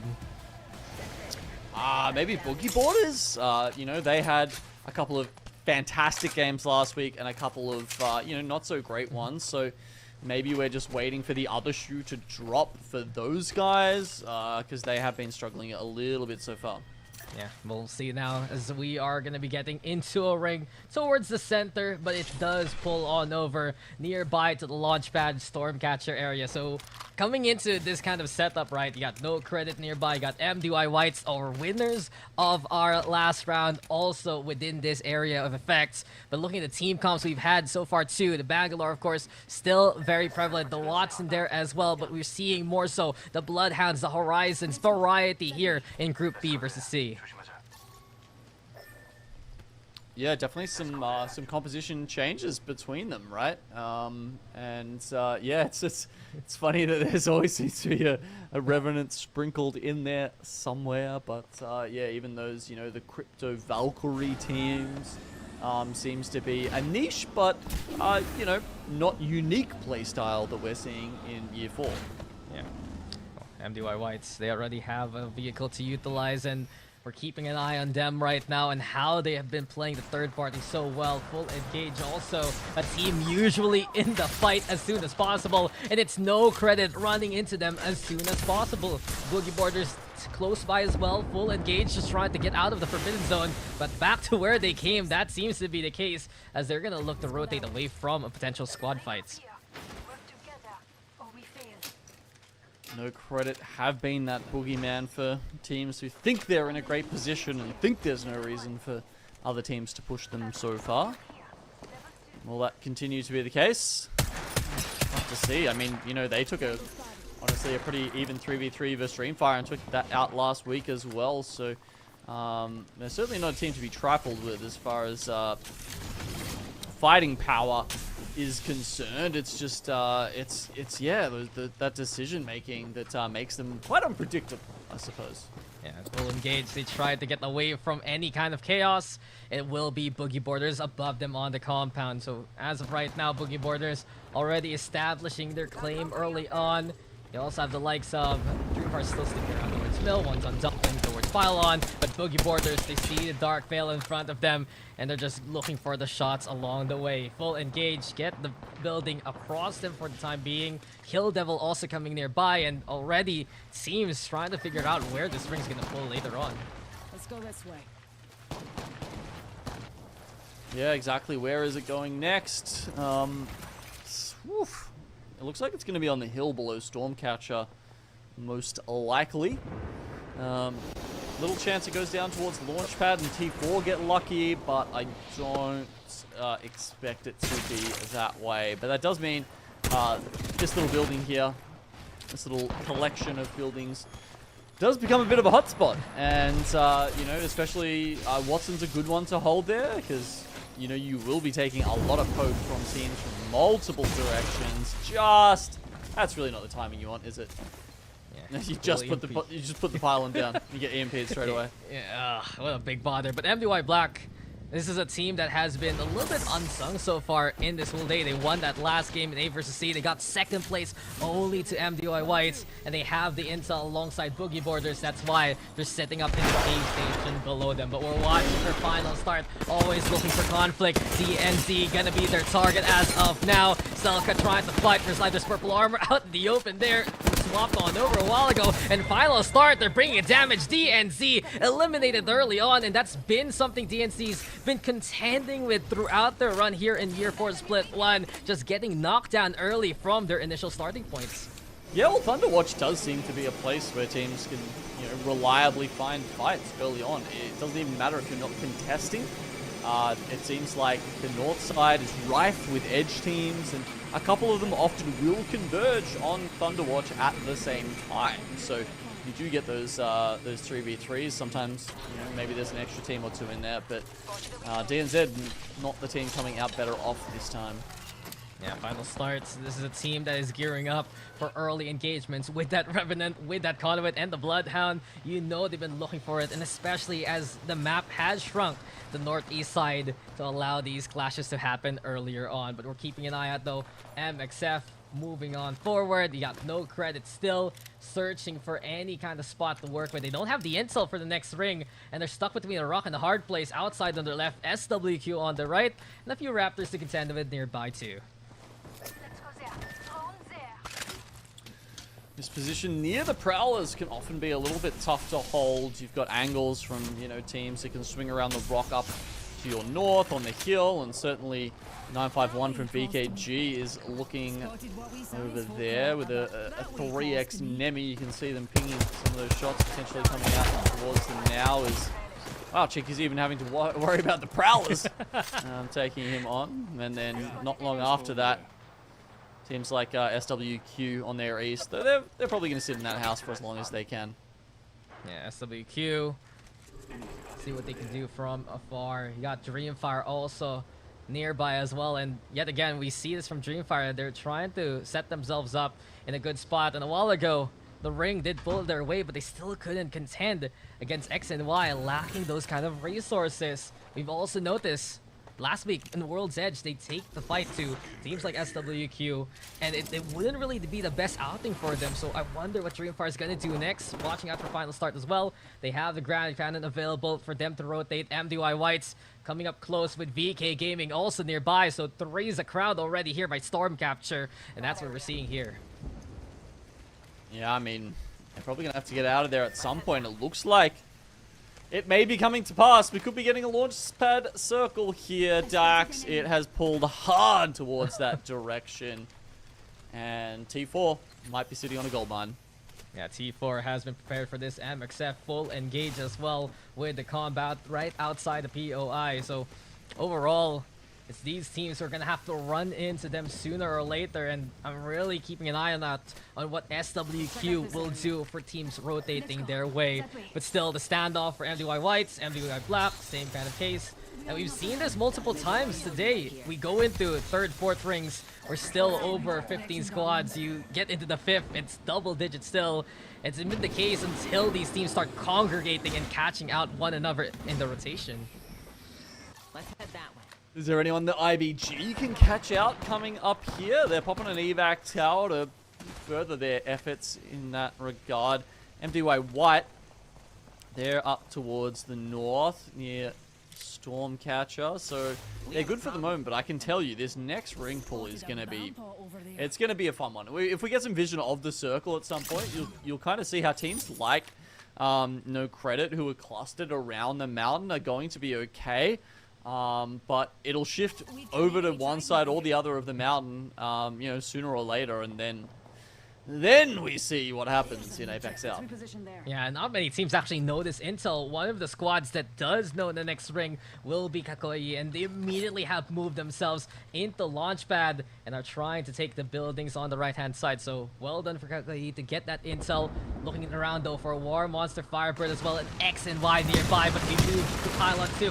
Wonton Dumpling versus IBG. The showdown of last series coming to a head yet again, and Wonton Dumpling is trying to hunt for these targets. They still have the black hole here for Gugu. Hasn't really gotten any kills so far in this session. A lot of damage, though, has been dealt by him. Wonton Dumpling now throwing nades. Oh my god! Big cracks onto that armor, and the Bloodhound is already hurting here. Wonton Dumpling is on the prowl. Gugu finds Siki immediately, putting the Bangalore to rest to begin with. And IBG, they need to hold as a duo. Wonton Dumpling with the numbers sliding on in to get these takedowns, and IBG hurting so far. The doorway, the only thing keeping IronBloodGaming alive, and they're caught now by Wonton Dumpling. Oh look, China aren't generally known for their fast bowlers, but my lord, if those weren't some accurate deliveries coming out of Wonton Dumpling there. I was actually watching it from the view of IBG, and Asia's was literally looking up into the sky. He kept his eye on them, but like they couldn't dodge them. They're just a couple coming in slightly different angles, and IBG could not get away from them. And in the blink of an eye, you know, 150, 200 damage had been done to the team, and it was just too easy. After that, for Wonton Dumpling to just full send. They just barreled down on IBG, and this is what we have been fearing for everyone else. Wonton Dumpling, they get there first, and will this be the snowball effect that they can get a second wipe going? X and Y, do they dare challenge this already? YC has the gold armor, gets the scouting information that Wonton Dumpling has his compound already, and X and Y is a bit of trouble. The ring now keeping them cornered. They do have an evac tower, but knowing Wonton Dumpling, of course they're gonna hold that W key and move forward to try and get the catch. Arcstars at the ready. Boring has a ton of them to utilize. They already get a good angle onto one. Pete Godot has to get back into cover as Gugu goes for a bit of a shield reset. But the Arcstars fly by. Smokes there into play. Here comes the spikes though to try and answer on back, and Wonton Dumpling getting closer and closer. Energy barricade though. X and Y desperate to survive here. They crack the armor yet again. That's the signal for Wonton Dumpling. The slide on in takes some nades. There's elevation though for X and Y. They take care of XTZ versus Jackie Chance to the floor. A 1-for-1 for the time being, but X and Y hold their own. Can they continue on though? Wonton Dumpling using a bit of that cover, holding close. Way too low on the HP. Wingman shots do apply, and X and Y, they're still alive for the time being. Yeah, I mean, both teams have actually swung members into the zone just to try and play with those angles. That's how Wonton Dumpling lost Jackie Chan, and now it's only YC left alive. And he's actually going to go further into the zone. He's essentially giving up the fight now. So Wonton Dumpling will just be able to take those last 2 kills and run away with that. But thankfully, Jackie manages to get back into the zone. I mean, they were in such a tiny little corner there. It felt like there was almost nothing X and Y could do. I think they did pretty well to hold off the aggression from Wonton Dumpling as long as they did. That's it. The circle has shifted even further back towards Launchpad now, and it'll be really fun to see this next rotation. And you said T4 a while ago had a bit of that gold mine to work with. They are happy to treasure their location right now. MDY Black, KAKKOII also the same kind of case, but we move towards the north instead, and it's SWQ versus Final Start. Final Start, they have a bit of momentum to work with. The Forge Shadows online for Tree Cleaner as well to play the front line. So much potential shielding for this team already. They're cracking some armor, cracking spaces. Crazy Kong, the first to fall. Final Start are on a rampage right now, and SWQ perhaps will be their victim. is a limited answer though, courtesy of Donut. He's the only one still standing here. Final start, giving chase. They see the target. You gotta hit those shots though, Kang. You have to hit those. And it leads now to a 1v1. Eventually, SWQ can get eliminated, but Full Engage has found the opening, and they come to mop that up. Nice finish there from Full Engage. And we've got a lot of other teams jumping into the action right now. On this north side is about to get very, very spicy here. This building, I'm sure they'll be able to easily run down the hill from here, I would imagine. But yeah, you've got teams like Boogie Borders here right in the middle of it. Outside, they've got Wonton Dumpling below them. BK getting obliterated. Yeah, DreamFire actually putting up such a good fight versus BK, making a case for themselves here on the launch pad. But we're watching Boogie Brothers with Pana already to the floor, down here by the opposition, and I do believe that will be Wonton Dumpling nearby yet again. Outside also getting a piece of the action. Third party bonanza has been the fate of Boogie Borders for so long already. MDY-WHITE though going onto the inside from what we've seen so far, and now they're looking for these wingman shots to ring. Easy pickings here from Wonton Dumpling and the rest though. Here we go again. Raki, can he survive any bit longer? The answer is no, and Wonton Dumpling wipe away Boogie Borders here. But the nades ring out, and WMFireBird are hot on their heels. Wonton Dumpling, though, with a perfect use of that radiant transfer here. Juggle the aggro very well as the team comes in to try and ruin their fun. Gugu trying to get through the door, but there's boxes blocking it. It's really hard to just even make this, but he says, well, if I can't get in, they can't get out, so he goes for the gold res.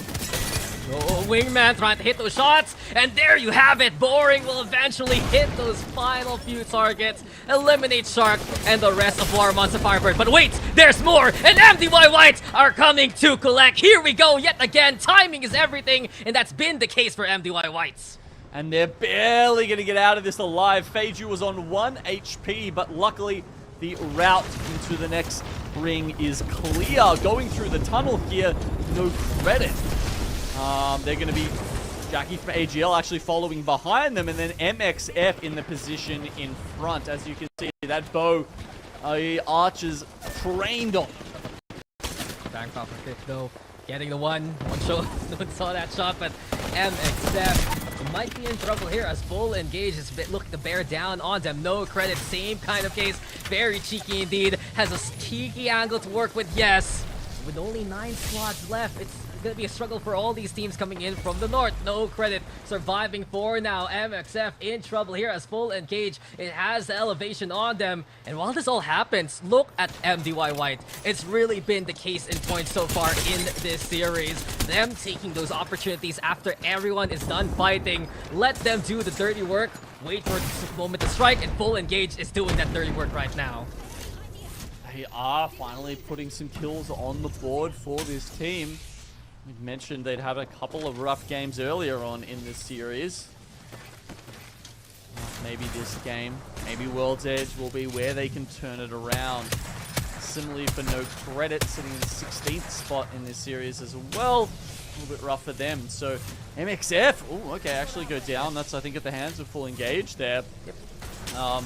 Now they were trying to gatekeep NoCredit, so doesn't really change things for NoCredit. They've still got someone just pelting bullets into the tiny corner that they're hiding in, and knowing that they're about to come out, whether they like it or not. Have to head out right here, right now. Smokes into play, and Full Engage still tracking those targets down. NoCredit though, given a bit of space to work with. MDY-WHITE will take the opportunity to move inside the ring while this all happens. But look at Full Engage as well as KAKKOII. He has a more northern position, and he does some good damage beaming down the opponents. Cracking some armor yet again. Rolling Thunder gonna be the play, and NoCredit now just gatekeeping as much as, or rather getting gate kept here. They still need to contend with MDY-WHITE. The creeping barrage though does the damage that needs to be done. Over onto the other side, it's absolute chaos with the black hole. KAKKOII got T4, DreamFire, MDY-Black all nearby. NoCredit eventually eliminated by MDY-WHITE. These 30-30 shots still getting value here for MeiDuiYaoBYD. I mean, I think there was one team literally just like following another team up in the horizon queue. just being like, oh yeah, we'll grab a ride on your gravity lift, no worries. Obviously, you want those kind of gravity lifts to try and engage teams like T4 here, who again had been holding out for the launchpad circle, and their prayers were answered. These guys, they've been looking at astronomy for quite a while, and they're ready to go for liftoff from above. The last rat of X and Y also going to be gone, which means their second place streak will end here. MDY-WHITE, though, firmly in command for 3 points. Set up the Dark Veil for a bit of that cover. That's versus T4. That's bearing down on them, and for the time being, they have the space and the pylon to work with. So 6 squads left now. MDY-WHITE using that Digi-threat to their advantage. They've got to work their way through all these fences. Can't necessarily push it even if they wanted to. Getting shields back, KAKKOII making them work for it, and as it stands, it's KAKKOII who's actually brought in the damage versus MDY-WHITE. Spikes are there, Digi-threat though getting value with the smokes into play, and eventually MDY-WHITE will be felled by KAKKOII. They've been needing a game like this, and they're providing it right now on the low ground. It's only a handful of squads remaining here, DreamFire being one of them. No, spoke too soon. Oh wow, MDY-Black actually taking the skyward dive, and they're even oobing as long as they possibly can without turning into death boxes, just to try and wait some of this out. Full engage. There we go. Dropping off. Oh wow. They've been playing the countdown for so very long. Augenstern especially really maxing out that timer. But Showman, that's awkward. He lands in front, multiple targets, and MDY-Black is caught out by full engage. We are left to 2 spots as T4 is found on out. But KAKKOII has a bit of that high ground to work with. The Dark Veil though into play just to provide for cover here for full engage. Looking for a chance to reset the Bastion. Taking the fight to them. Gravity Left gonna be there too. And full engage. You said a while ago, Genome. They're getting engaged on one more time. Can they hold KAKKOII off though? Is that going to be the question? KAKKOII brings the damage, and it's pretty cool for KAKKOII to do all of this already. The dance of death is upon us. The Wonton trying to survive, but there is no escaping the wrath of KAKKOII. They're going to win our last storm point of the day.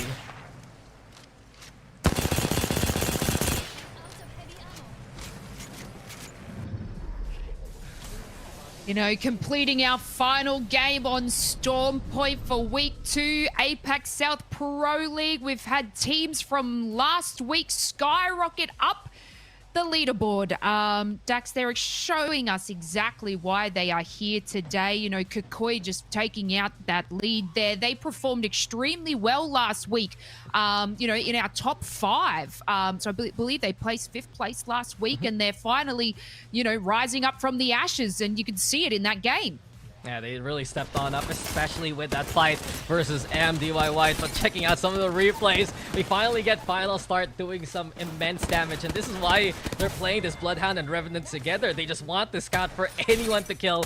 Placements be damned. And they actually got 6 KP for that outing. Other teams that got immense KP, we always have to talk about it. Wonton, Dumpling. This is the start potentially of something new. And yes, they were shut down by MDY-WHITE, but engagements like this is what has made all these players, or rather all these spectators, fall in love with the Wonton Dumpling style. They just full send, and they are just unstoppable when they hit all their shots. Yeah, Wonton Dumpling are definitely back in action, collecting kills like we love to see. But, you know, our new kill point hunters, MDY-WHITE, taking the title from them by eliminating them right in the back there when their backs were turned. You know, Dax, I want to know what MDY-WHITE had to eat between the matches, because they are fueled up right now. Yeah, we're seeing that from multiple teams, right? MDY-WHITE, we're seeing it from X and Y, who did unfortunately get eliminated there by Wonton Dumpling, and especially full engage. They've been having a bit of a tough series overall throughout the day, getting into 2nd place with all the KP that they also got along the way. It was a very good game for full engage, and they got very close. KAKKOII had to really take the fight to them. They took advantage of that initial damage. They forced out the Dark Veil earlier on, and that's why they take the win. Almost 3k damage as well for KAKKOII, but again, props to full engage. 2.3k and 8 kills for Bang Fafa 5th. Great name, great aim, and full engage. We're gonna love to see and say their names even more if this keeps up. Yeah, that's exactly right. And like, I just want to take a look at Wonton Dumpling. You know, 13 kills. I believe that's the top there. You know, not getting that top 10 position, but still solidifying. You know, a couple of souls along the way. It's nice to see NoCredit sort of placing within the top 10 as well. You know, they didn't perform as well as I knew they could last week, but it seems like they're sort of getting amongst all the the hard hitting teams. That was obviously our last match on Storm Point. You know, we do see a lot of these teams sort of change their tactics when they hit World's Edge, but out in front we have MDY-WHITE taking 43 total points with 23 kills across the board, Dax. Yeah, and they take the lead away from X and Y, and as I said a while ago, the podium streak from X and Y ends in that third map. KAKKOII, though, boosting themselves up over full engage, or pretty much they're tied up right now with 26 points. And MDY-WHITE, it's been a relatively quiet approach by them, but making it to the top 5 and being such a such a pest, really, in multiple games. You gotta commend them. That last outing from MDY-WHITE, as Gino mentioned a while ago, playing out of bounds, taking the highest of elevation just to last a little bit longer. It's what has given MDY-WHITE a few of these bonus points that you'd think that they wouldn't get along the way just because of how they play. Yeah, and you know, I think we had Boogie Borders there placing about 14th. And I just want to touch on them a little bit. We saw last week when they played their Storm Point matches that, you know, they came in like 17th. There was a third there and a 13th. Like, they weren't placing very high in placement points. But when we flip over to World's Edge, something just sparks within them, and then we see them just absolutely decimate teams in their paths. So I just want to keep a little eye on them. So don't forget them, even though, you know, they're placing on the top 10th. But that was our last game on Storm Point. We're going to take a short break, and we'll see you on World's Edge.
Surprise. And welcome back, everybody, to a major region for Apex Legends, APAC-South. We've been covering all teams from Australia, Thailand, Singapore, China, and more, showing you exactly what this region is made of. Guys, we've just been having some exceptional games on Storm Point. Dax, let's see where these dangerous teams are landing on World's Edge. We've got 3 matches. Come on, we already have a few expectations from what we saw a while ago in A versus C, and I think really consideration has to be where IBG is landing. It's been a tough day at the office for them here in the B versus C matchup. We usually see them play towards stacks. It's been strong for them to rotate into some godly spots from that last outing, but we get to begin here. MDY-WHITE back into the fragments. You got KAKKOII this time around over onto Epicenter, and Genome, the squad that has been hunting for some kills, final start. They're over onto Climatizer this time around. I mean, MDY-WHITE though, they get fragment and they get monument, so like, you know, sometimes that's getting split these days, but sometimes you're getting both, and it's a big upgrade, I think, if you've got all that loot to pick around from. MDY-WHITE, sorry, Black, as you can see, so many MDY teams picking over there in Skyhook, and then AGL with Team Burger not here, able to pick up Trials and Skyhook West. And of course, DreamFire back to their usual spots over onto Countdown, Boogie Borders, nearby Lava Fisher, but this is where it gets pretty interesting. MDY Black, they're going for both Skyhook as well as contending War Monster Firebird onto MeiDuiYaoBYD. I would love to see how this is gonna work. They're probably gonna talk it over during the break. I think this is a little too risky for MDY Black at DNC. They're getting Harvester too. Yeah, I think we might see similar to what happened in our previous lobby, where the 3 teams do decide to just pick one each, and you get, say, Boogie Borders will probably end up in Fissure, War Monster Firebird probably ending up in staging, and then sorry, I've already forgotten. Whoever else it was sitting there will have a go at MeiDuiYaoBYD. You gotta watch out for this one though. Kill Devil and NoCredit with Legends Gaming away from the action. They'll say, sure, we want it, and they're actually gonna contend for that. I guess the concern right now, after NoCredit had such a good game a while ago, especially how they played so much well in terms of rotations, having that contest early on really does become a big bother for the teams landing in the same spot. Yeah, so I think Kill Devil versus, yeah, like if we do get that contest at Siphon, that could be a fun one. I mean, because honestly, where else are they going to land? Maybe they could land at Fragment East, but God, the loot there these days is just F tier, to put it nicely. Yeah, and so X and Y is currently on top of our leaderboard at the moment. And, you know, we've got MDY-WHITE and MDY Black coming in the second and the third. I just want to know what's in the water for MDY teams. They just seem to be performing extremely well. You know, we've got to see a couple of contests here. Like I touched on before, Boogie Borders was struggling on Storm Point. But this is where they sort of have their claim to fame, is coming over to World's Edge. They might even have a straight contest soon. But we're going to find out right now. This is game number 4. We're joining us on World's Edge. Let's see the action. One more set for the day, and with 3 maps on the World's Edge, it can be anyone's game. Welcome back, guys, as APAC-South are taking over the main channel, and we are seeing B and C clash yet again. Eyes though on X and Y, as well as MDY-WHITE. One playing towards the center in Monument and Fragment, the other all the way at the edge over at launch site. And we were asking a few questions there in the beacon a while ago, Genome, who's gonna go for Lava Siphon here? It's still NoCredit. Kill Devil having to contest early on. Kill Devil with a bit of elevation, but they lose 111 as Savior Heaver is ready to fight. NoCredit, they want to just clash with anyone in their way. Levy, can he survive? He's already got the shields cracked. They also see here for Savior that he's running the conduit rather than his usual Wonton just to make this contest happen. I mean, this is one of the most understood contests, Dax. Obviously, it's a very high priority POI. A lot of teams want it. But I think what you also see is, with the Pro League format, when the strongest team who generally holds Siphon isn't in the groups, then a bunch of other teams might sometimes fight for priority here in Lava Siphon. So that's essentially what we're seeing here, with 2 of the teams a little further down the pecking order, Kill Devil and NoCredit, both having a crack at it here in Siphon, and so far, NoCredit come out on top, but they didn't even get the full kill onto KAKKOII there. So it looks like his teammates are leaving him behind, so he's just going to be left to chill in the lava for all of eternity, and who knows? Maybe they'll go for the craft. They do have the conduit for that that banner craft option. Oh, you gotta make it sound so sad, but DF other plans immediately invading onto AGL, trying to take those trials. DreamFire says no, and moving over to the elevated angle, putting themselves onto the mountaintop actually. And DreamFire, they're getting these bins, yes, but AGL on the other hand on the inside. And does DreamFire actually dare invade as soon as possible? It can often be quite tricky actually for the team who plays trials, because you know, if you're playing from Skyhook Western Trials, you are essentially an edge team for, I don't know, 75% of rings, something like that. So you're not generally expecting to have to play this out and sort of sit in your position. And so you're underneath, you're clearing out prowlers, and then all of a sudden the team who's trying to heavy rotate comes in on top and gets these angles on you, and maybe even occupying positions on either side of the tunnels where you're trying to get out as well. And at that point, sometimes you can get a little bit locked in. So AGL, they're trying to navigate that situation right now. And as you said, yeah, DreamFire's on top of them, but they haven't come to blows just yet.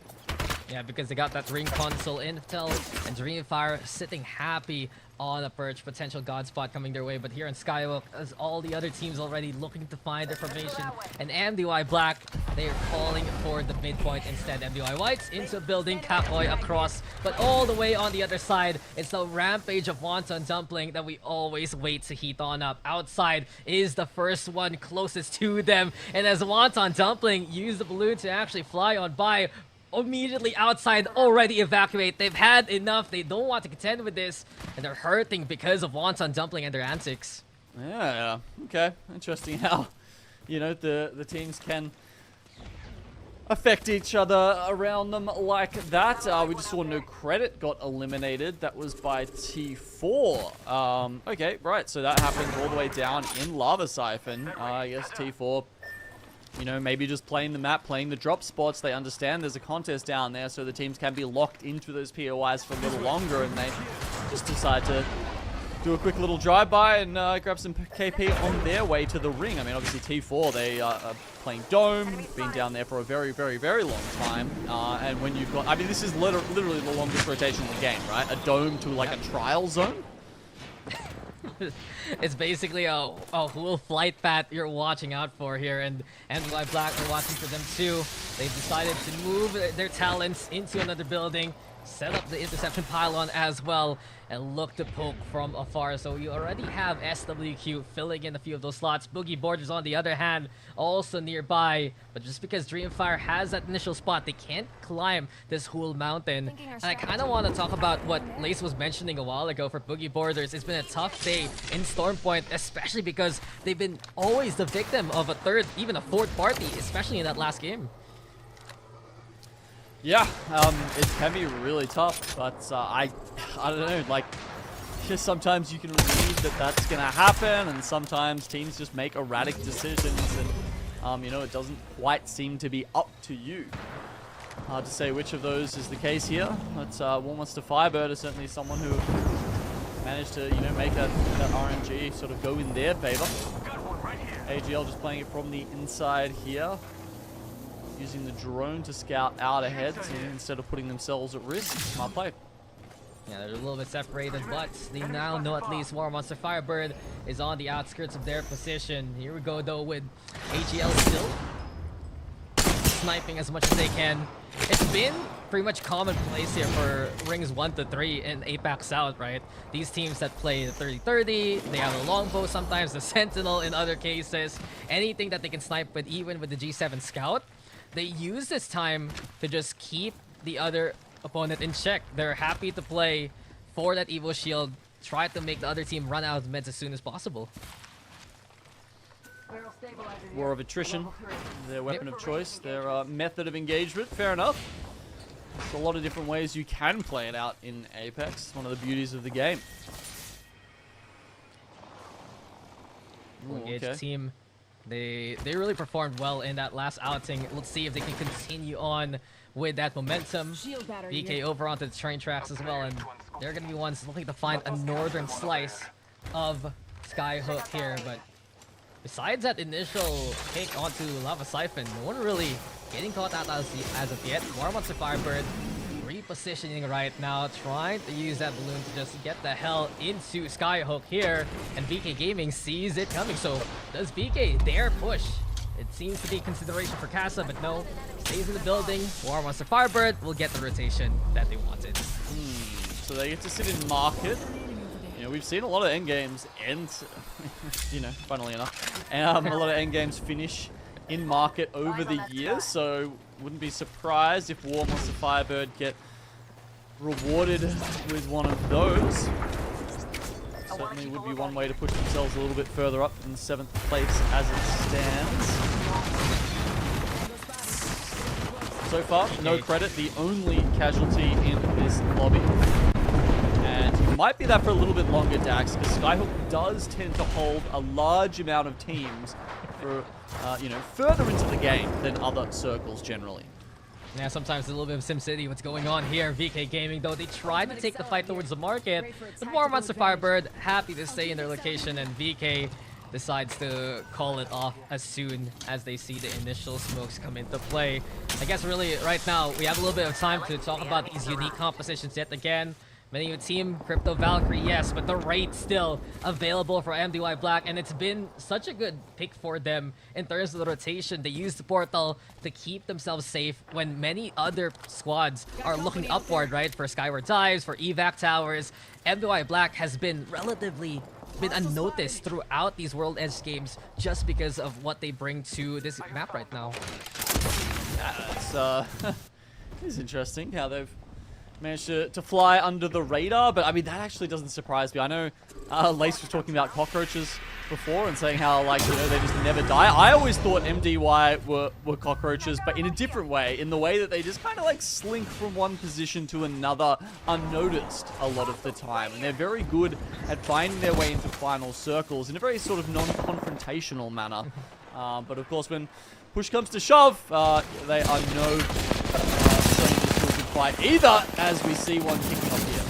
Yeah, D4 having to hold off Final Start, but Final Start gets the jump of them, and here we go again. Another squad fight for Final Start. That's pretty much all their points right now, and this is what the Revenant brings to the table, just some extra committal approach here with the Bloodhound too, the Conduit bringing in the shielding, and that's just case in point for Final Start. Check marks all the spots that Final Start wanted there. Yeah, I mean, that is one hell of a composition. Revenant, Bloodhound, Full Conduit. send, man! That Come is on. full send. Yeah. My lordy. I mean, even, you know, like we actually saw this a little bit earlier on when you had a Bloodhound pinging away in a final circle. Beast Gun activated, right? And you got a 30-30 on your side. Now, a Digi-Threat often wouldn't be able to see that far at that kind of distance, but you pop Blood of the Hunt, you can see people as far away in smokes. You know, it doesn't matter how far away they are. You get that red threat outline. So, yeah, I just think it's a smart pick in a lobby and a meta where there's a lot of Bangalores. And, yeah, just one of the things I think that goes a little bit unnoticed sometimes. It can really give you the edge in those fights. Yeah, those are the things that APAC-South has been working on between week 1 and week 2, having more of these Crypto Valkyrie compositions. Yes, having more of the Bloodhounds. I even saw in scrims people willing to play Gibraltar of all things, so that can be something to consider if they choose to. But as these ring now pulling into Skyhook West here, IBG flying on in, spotted by Final Starts on their approach. Beyond that, I'm still watching out for Wonton, Dumpling, and how they're gonna look to push into the ring. The teams nearby them, outside, yes, MXF, they're also there, but Boogie Borders is straight in front. Oh, I love that shot too. It's like, you know, the jail that Skyhook is at the moment. Are we stuck in here with you, or are you stuck in here with us? A lot of those teams. I think it's a little bit of both. Yeah, it probably depends on which team you are, right? We saw a lot of those teams down the south have been forced to push up now, and actually a successful EMP onto Wonton Dumpling down here. You're seeing Boogie Borders potentially being the beneficiaries of that with the first 30-30 shot going down. And I don't know if any of the rest of these guys are going to get out of this one alive. They seem like they are absolutely stuffed with DreamFire looking right, like directly down on top of them here. And of course, AGL on the inside. They use that EMP to try and make sure that they wouldn't have any power as they pushed in towards Trials. Yeah, Wonton Dumpling, did they get the knock onto one towards AGL? And Boogie Borders thinking about the push, but they choose not to. Instead, they move away, and let's listen in to Boogie Borders as they find other spots to deal with. Good angle here. Yeah, I can bang with them. Yeah, do it. Bang outing them. Yeah, 1 for 50. 40 flash. Arcing there. We need to chop from far. I need to bang out here. I'm going back to Racking. Right here. Safe on Racking. Oh, fucking cracked. I didn't hit any of them. Hit 1, hit 2. Hit 3, hit all 3 behind them. I'm going back, Fussy. On me. I hit all 3 behind They them. can't do it altered. 100, what, 130? That's got a digi flatline. Hello? 130 on the cat. Yeah, I can't see anything. I can swing hard Yeah. right. This conduit ult's fucked. Behind you, Fussy! Behind you, Fussy! Swing Okay, okay, I'm running. Nice, run back. Yes, you're getting injured. Up here. We're good. Keep running. Come to me. Come to me. I'm getting naded here. Yeah. Try and Should get have over. a fight. I don't have wall now. Should we see if we can slide down for a floor? They rezzed all my kills back there. We are safe no here wall. for now. Team, go there. Yeah, I know. We can't That's go a bad down. call. We need a wall. They fighting out there? Any Doesn't alter sound cells? like it. No, no LGXLs. No, I have one cell too. Slamming the building. They went far. Is there anyone on the bins on our left, and can we play it? I don't know what the fuck's happening out here. Might not be a high team, so they're gonna have to drop down the high team. We still gotta We're look gonna at have back. to drop down. Yeah, I know. Bro, I knocked like 4 people and I just didn't get my kills because. We either go for the bins or we just have to go down here in this Yeah. fucking shit. Guys, Maybe. okay. Up here, Yeah. yeah. 60. Hopping a cell. I need a back. Breaking. I'm batting. Still on the fucking platform.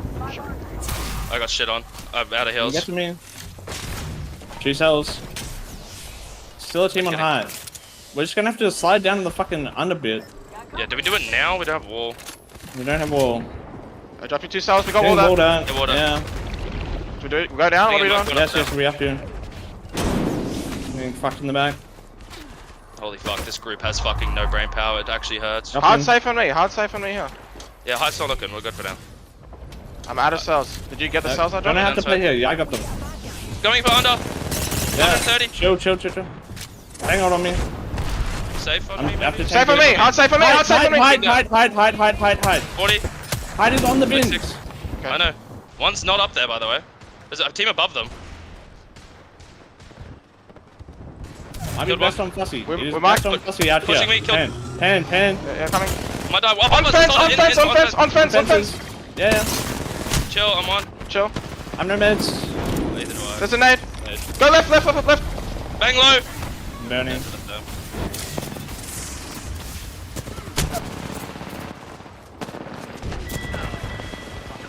And Boogie Borders cannot survive whatsoever. They've been marking DreamFire well, and DreamFire eliminated as well, but here comes X and Y. They've been looking for this contact for so long already. Wonton Dumpling also within the vicinity. X and Y though, they know drones nearby, making sure that Crypto isn't going to be the biggest threat here. Overall to the corner, the energy barricades giving them a little bit of space to work with, but here we go again. Wonton Dumpling ready to hunt for them. KAKKOII also from above, and X and Y is feeling the pain here. They're gone as well. Wonton Dumpling, will they be next? This ring though closing in, forcing these squads to come together. It feels like it. Jackie Chan, the only one left alive. Somehow they managed a full reset after that nonsense that we saw up at Trials, by the way. As, you know, we heard Fussy talking about it there for a second. He's like, I got 4 knocks. Where are my kills? Because he knocked a lot of them. But, yeah, somehow just couldn't get those finishes. KAKKOII, yeah, on the top level here. Really getting a lot of free damage and free knocks on these teams directly below them here. But the ring is pulling up further north. Yeah, this risky though from Lahim. He actually drops down. In the meantime though, we're watching Full Engage on the other approach. And Full Engage surviving still with 2. SWQ and KAKKOII gone. Full Engage gonna be the same case. And it's utter bedlam here on the Skyhook. When you have elevation, you don't want to drop down like that. VK though, on the other hand, they're playing distance. And the 30 shots are ringing through well versus WMFB. Yeah, WMFireBird, they actually gave up willingly, deliberately, they gave up market and went for a smaller building down south. I don't know if they were trying to hedge their bets. Either way, it's maybe not going to work out for them because KAKKOII, who got to take up their place in market, now, as we can see, getting, you know, a couple of knocks and honestly have a fantastic spot in this next circle. DNZ, the only team who got out of that last fight here, are moving up into this next three-story building where they will be sharing it with MDY-WHITE as well as outside. Yeah, the squad has been very low-key as WMFireBird will be eliminated and make it 5 squads. KAKKOII, they gave up that high ground by dropping down one of their members, and it just allows all of these other teams to take this building instead. But in the chaos of the 3 playing this 3-story building, you got VK Gaming all the way in the market where we had WMFireBird a while ago. You have AGL as well as staying away and just scouting with the crypto drone. So I'm watching outside. They're playing onto the rooftop right now and just looking to find an opening against these other squads here. So AGL, as you can see, are hard chilling. They are being chilling here on the outside, very far away from all of these other teams. I'm sure they don't have a Wonton, so, you know, no pylon to keep grenades away if their positions do get revealed because they are hiding behind small amounts of cover. But they've got a lot of space to themselves and you know, they've got their ultimates ready to go as well. They've been sitting inside trials for a long time, and they've just slowly moved their way out here into these last couple of teams left alive. Only 5 now. Yeah, Darkveil though into play, and HL is actually going to go for the push versus VK Gaming. QQ in the front line. Missile Swarm is the play, but the black hole is the call from the horizon. Unfortunately for him, as soon as he shows up, he will be knocked down to the ground. AGL now in trouble as they lose QQ immediately. Banner's taken, sure, looking for the armor swap. That's XX is wants here right now, but Jackie has other plans. Into the front line we go, and the market having a fire sale, but who will get the better deal? DNC chipping in. What a shot there from Bolin, and VK are left in 2 now. Even odds. The pylon's there, but there's just no escaping the wrath of AGL. Damage being done. It's not enough. VK's gone from this bout. Well, they survive it with 2 members left alive. Let's see if that's enough to do any further damage in this lobby. DNZ are pulling out with the triple reds. They're trying to chase MDY Black up the back, who take out outside. And DNZ will be off the back of them. The duo from AGL go coming on the back. Here we go again. Third party on third party. Now it's DNZ having to deal with AGL. But the advantage is in DNZ's hands. They see the veil, they push through it, and they're looking to control this ring already. Immediately though, Rolling Thunder is a go, giving a chance to AGL, but it's not enough. DNZ will take this one. And what a scuffle in Skyhook with fisticuffs everywhere.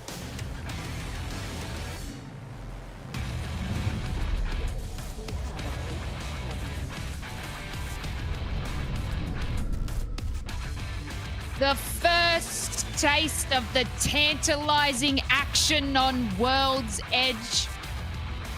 Guys, that was game number 4. Dax, teams were struggling to get their rental applications approved for the building in Skyhook. Like, teams were just dropping like flies around the fence, you know, the 3rds and the 4th and the 5th parties. You know, you really have to have these teams sort of rotating early, especially when you're heading into Skyhook and it pulls on that outer zone. But it was crazy to see how many teams just sort of perished right around that first building in Skyhook. Look, Lace, real estate is expensive in this economy, right? And all I have to say is, what a turn of events that we see from those 5 remaining squads. How did it start with AGL going on BK, getting knocked, making it pretty 50-50? And who chips in out of nowhere? It's just a Kraber shot from a different squad, giving the advantage back to AGL. And then that's when Outside wanted to go for the third party onto them. And then that's when NDY Black wanted to go the third party onto them. And it just piles on until DNC eventually with the win. But they were the ones, I think, who actually hit that nutty shot to begin with from Bolin, if I remember correctly. It was such a chain of events really here on Skyhook, and we also watched some of the struggles for the likes of Boogie Borders, the likes of DreamFire, Wonton Dumpling, X and Wire. They were caught on the outskirts, and the teams that had the high ground, especially here for Kissans and the rest, right? It allowed them to just pick them apart bit by bit. Yeah, exactly right. Boogie Boys was the first to go down for that crazy real estate there. But, you know, it was really nice to see some of the teams on the lower of the leaderboard, such as D and Z. They were waiting so patiently around that building while everyone was just getting taken down. And you can see that they collect a couple of kills along the way, but then take it out. So it's really showing us that, you know, it's anybody's game at this point, Dax. Yeah, this has been such a wild ride. We can hear from the choice words of Boogie Borders also. This is a lobby that can get very interesting, to say the least. And DNZ, they get the 8 kills to their name. I do feel like down the leaderboard, you still have to respect what Wonton, Dumpling, Full Engage, as well as War Monster Firebird can really do right now. 5 for Wonton, Dumpling, still struggling to get those placement points. War Monster Firebird, Azu having an incredible outing as well onto the conduit. But when it went to that last ring there, Lace, it was just that Kraber shot that really started the beginning of the end for all the other teams. That's it. I call that a little bit of a haircut when you get your head taken off by the Kraber. But, you know, another team sneaking up from the bottom of the leaderboard is AGL, you know, hitting in that second position there. So it's excellent to see these teams sort of rising the ranks. But speaking of the top of the top dogs, the top of the leaderboard, MDY-WHITE still taking the lead against all these teams. And, of course, X and Y as well. You know, they're kind of just swapping positions at this point, X and Y, MDY-WHITE and MDY-Black. But, you know, who's coming in clutch after that, Dax? Yeah, exactly, right? I feel like since it's such a wild ride here in BNC, that low-key, MDY-Black is that kind of team that will consistently find good placement points. They were in that top 5 a while ago. We were talking about it with Gina a while ago, with how the rate is really low-key compared to everything else. And what we've seen so far from MDY-Black is they get kills, yes, they get on the board, but it isn't as, I'd say, outlandish, right? From what IBG does, from what Wonton Dumpling does. There is a case to be made for consistency to be key for today. That's it. And about from 3rd to about 7th place, you know, across the leaderboard there, they're only like 1 point difference from each other. So, you know, as we've seen in the previous weeks of teams having, you know, a gross lead where there's no chance in catching them, or, you know, the top 3 squads are sort of just interchanging in those top positions, it can still go any way for all these teams. So, you know what? We still have another 2 matches to go on World's Edge. We're going to head over for a short break. Thank you so much for joining us, and we will see you shortly.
And welcome back, everyone. You're watching Groups B vs C battle it out for the APAC-South region. We've seen top fragging teams take the stage and then basically flipping and taking more of a back seat, thus making room for teams such as MDY-WHITE and XNY.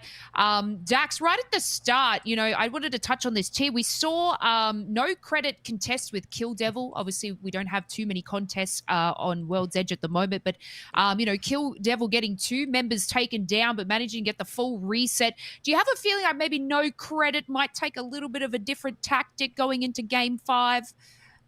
I feel like NoCredit's pretty happy about how that initial contest worked out versus Kill Devil. We were talking about it a while ago where you have that conduit instead of Savior's signature Wonton that they always love to run. And just because they want to win that initial contest as soon as possible, fending off Kill Devil was one thing though. I guess the concern really was for the other squads rotating towards them, and that's why they were wiped out early. Yeah, so, you know, let's have a look at one of our top fragging teams at the moment, MDY-WHITE. You know, across today, they've just seemed to be placing quite well in these last couple of matches here. You know, starting out not so fantastic in the first one, 18th place, but, you know, hitting into top 5 placement stacks. So second, Yeah. 4th, 3rd.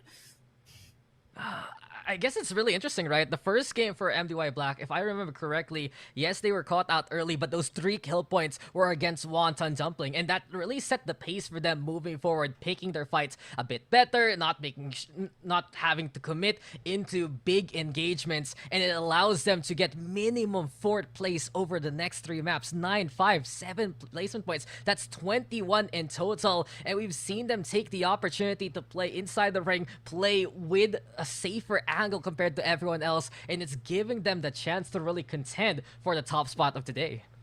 Yeah, you know, our top spots were sort of given to Wonton Dumpling and IronBloodGaming in the previous matches that we had. And it's just, like I said, nice to make room for, you know, these other teams such as MDY-WHITE and XNY. So another sort of team that's performing quite well is KAKKOII. Hopefully we can see a little bit more of them in the next coming matches, Dax.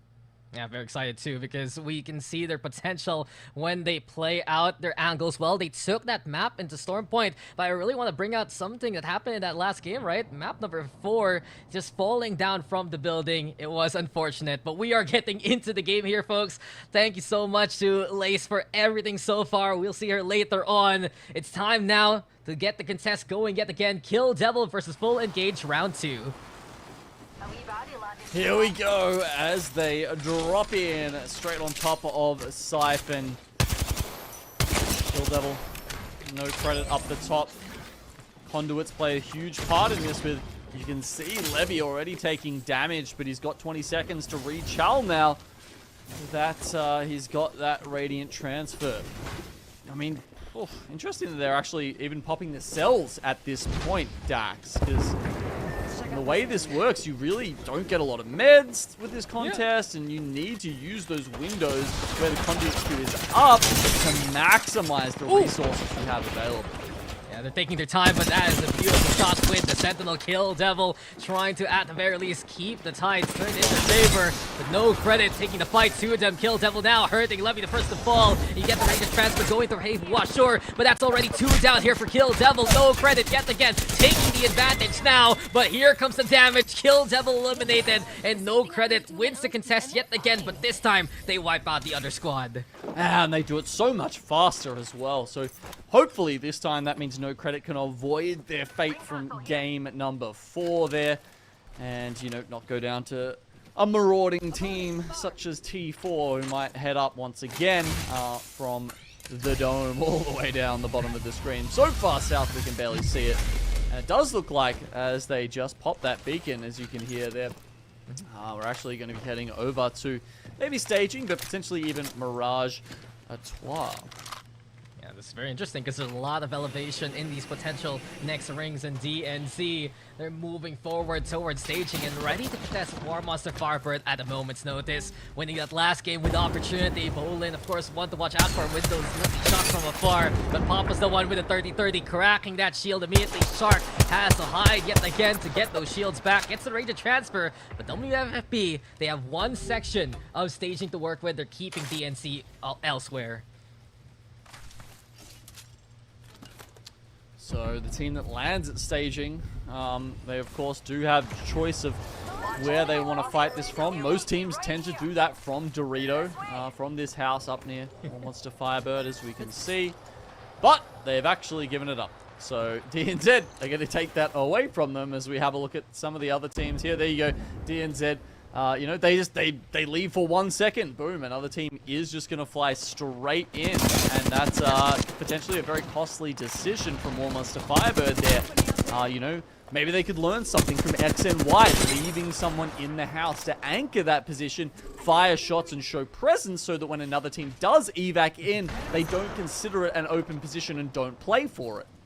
Well, they're keeping sharp, at least on the train tracks. We saw SWQ also fly by, but refuse to actually get involved and stay inside. That's still opening instead. But here comes MDY-WHITE, and down they go to the hands of outside. This is fortuitous for all the other teams because MDY-WHITE, they were at the top of the scoreboard now. It's open season for the likes of XNY and the rest to really pile on those points.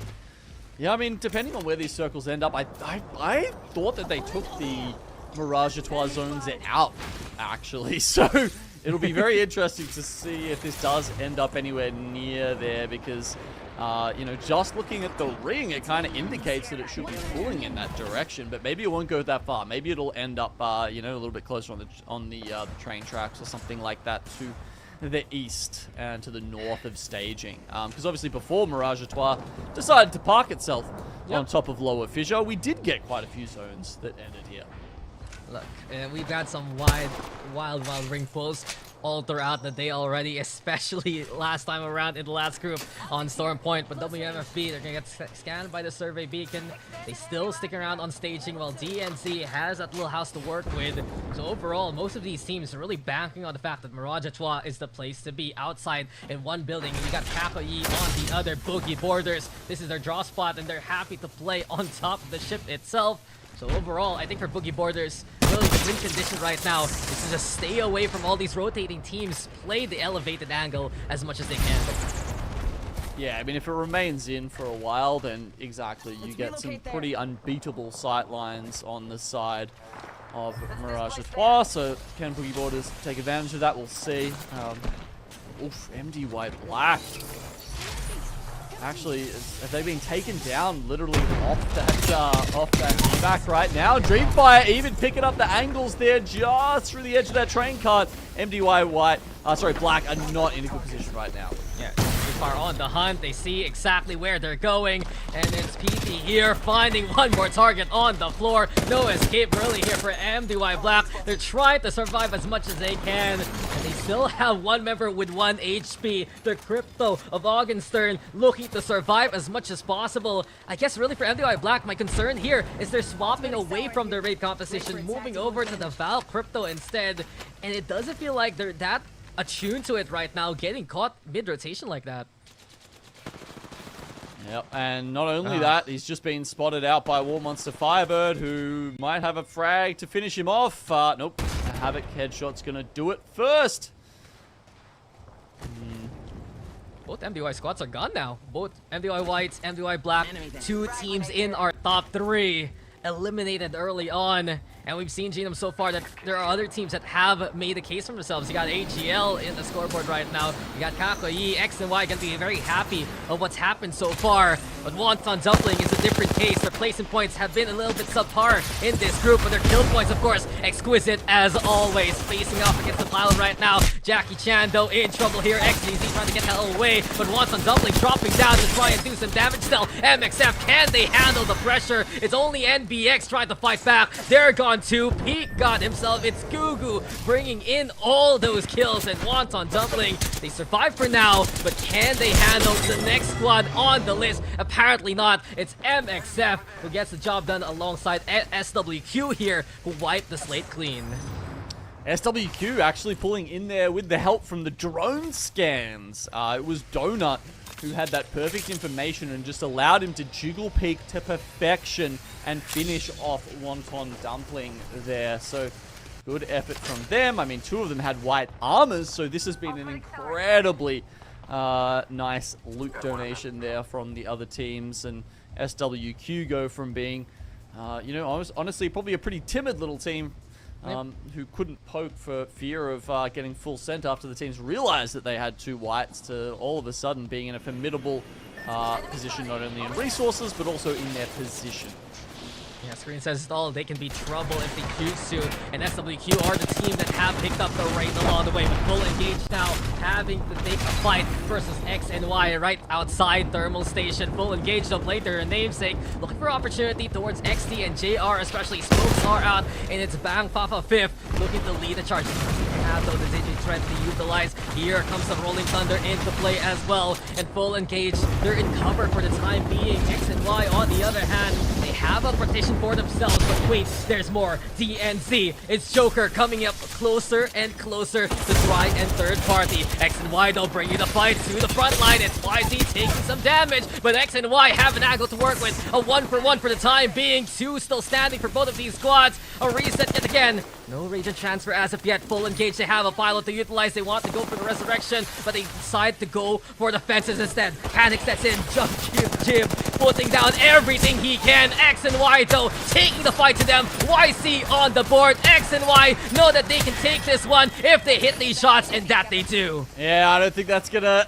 keep them in good stead anymore though, because DMZ called for reinforcements as soon as they saw those 2 teams trading knocks there, Dax.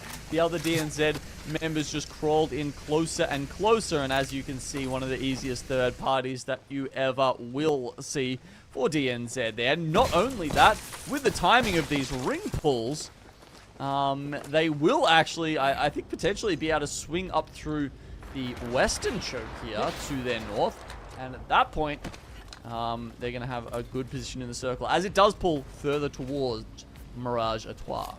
I mean, they have a spot to work with if ever, but they have to be careful because the crypto of SWQ, you got Crazy Kong still scouting around towards the south side, and DNZ decided to forgo that and move back to their building and use that initial rotation path that they were thinking of earlier on. So 13 squads still remaining. I mean, there's some more kill potential from Dorito, right? So you can also understand this play from DNZ here. Of course, they can't see the next circle yet either, which you know, might have changed their decision if they could. Ooh, AGL, are they going for the rat play here? I mean, they've got the Tripto drone flying around, so they'll be able to tell the DreamFires above them, and you can see Peter's actually looking for this, considering that there's someone down there. Yeah, and I'm also watching for Roy. He actually having an angle towards the bridge. We check out what final start is up to this time around. So no more Revenant. They go back to the Bangalore. They go back to the Conduit. And they get another KP to their name. But DreamFire really needs a big game if they want to stake a claim here in APAC-South. We know how good DreamFire can be. We know how much their fans love them. But the performance itself hasn't been up to par from what we've seen from them. The Scandal, Pete knows what's up. Well, okay, maybe they didn't move the circles from Mirage Etoile, because it looks like Boogie Borders should be about to have an absolutely nuts game. Once this gets a little bit closer, they will have unrivaled dominion over this lobby, essentially. They barely peaked so far. They are really waiting for endgame, so it's interesting to see how Boogie Borders will play out the next 2 circles after this one, but for the moment, we've got the other teams definitely thinking about it. I mean, we're down to 12 already, right? The tension between DreamFire and AGL sitting next to each other here. We're down to 12. Funny enough, this is a lot less from what we've seen so far by this ring state. You usually have 15 or more coming into the game. I guess for Boogie Borders, this is so fortuitous just because they've been stuck between 4-5 squads in every single engagement they have to deal with. We're watching WMFB though, still around staging. They know DNC's to their south, trying to mark wherever they can. They also spot out T4 along the way, trying to cut the rotation. Hugo though, Eva Towers, beautiful shooting from LK, God. Finding a little bit of flesh to work with. Now up in the air, trying to swat away these mosquitoes. But T4, they're gonna land so far. But VK Gaming is the ones ready to greet them. Oh, this is gonna be painful. Trying to hide in the smoke here. The Bloodhound scan will reveal them. Not only that, they're all drawn in by the black hole. Grenades on top of them. One of them down already. The other 2 somehow have actually managed to stay healthy during this. onto the flame with the black hole, but KAKKOII still sticking in the position. T4 on the other hand, they lose a single member. Final start also chipping in, so T4, it's really sad to see them be bullied like this, just stuck in the middle of all these squads with elevation. It also seems like final start, they know about WMFireBird's position. DNZ creeping on closer and closer.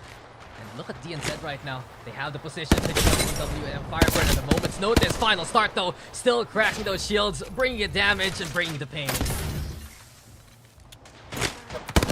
Not a bad little position here for final start, but will serve its usefulness for not all that much longer. They've got a minute further before everyone essentially has to get in or underneath Mirage Atois.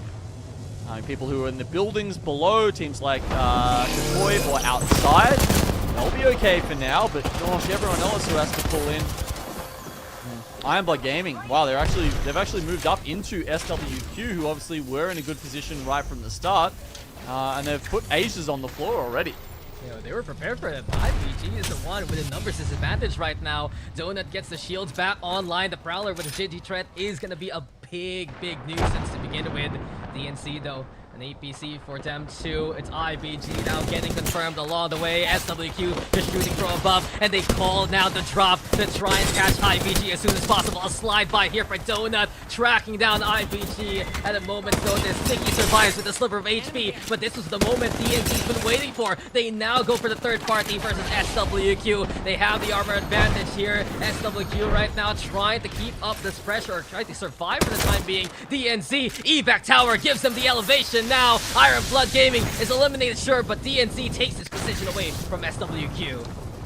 I mean, SWQ, they did so well to take out IBG there, but geez, they lose their attention on the backside for one moment, and DNZ pull up. That said, they're back, they're fine. SWQ are okay right now, but they do have to worry about DNZ being on top of them, which of course isn't ideal, sharing space with someone so close. And watching the KAKKOII here struggle to make any kind of space for themselves. You got Boogie Borders on one side, you got DreamFire on the other, and DNZ, sure, they have this mountain top to work with, but can they actually drop down as this ring closes on in? VK though, inside alive with the smoke. DNC on the other hand, having to deal with Crazy Kong and the rest. There is just no stopping SWQ. They are a powerhouse here in the South.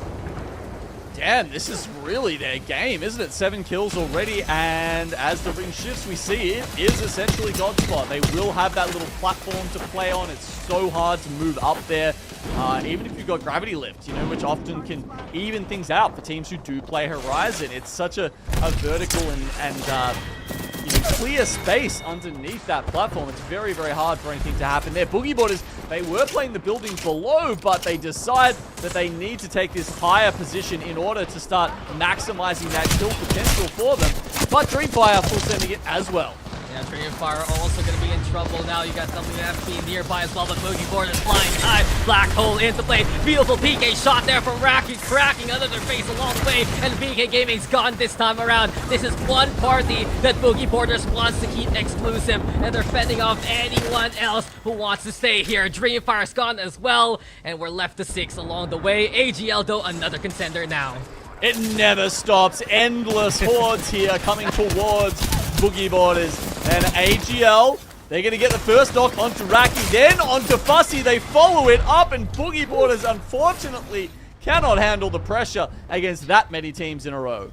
Genome, they just can't catch a break. There's always another squad going after Boogie Borders, and case in point, they only make it to the top 6. But SWQ has been kings of the hill for so very long. Who wants to contend? It's War MonsterFireBird breaking the barricade though with the wingman.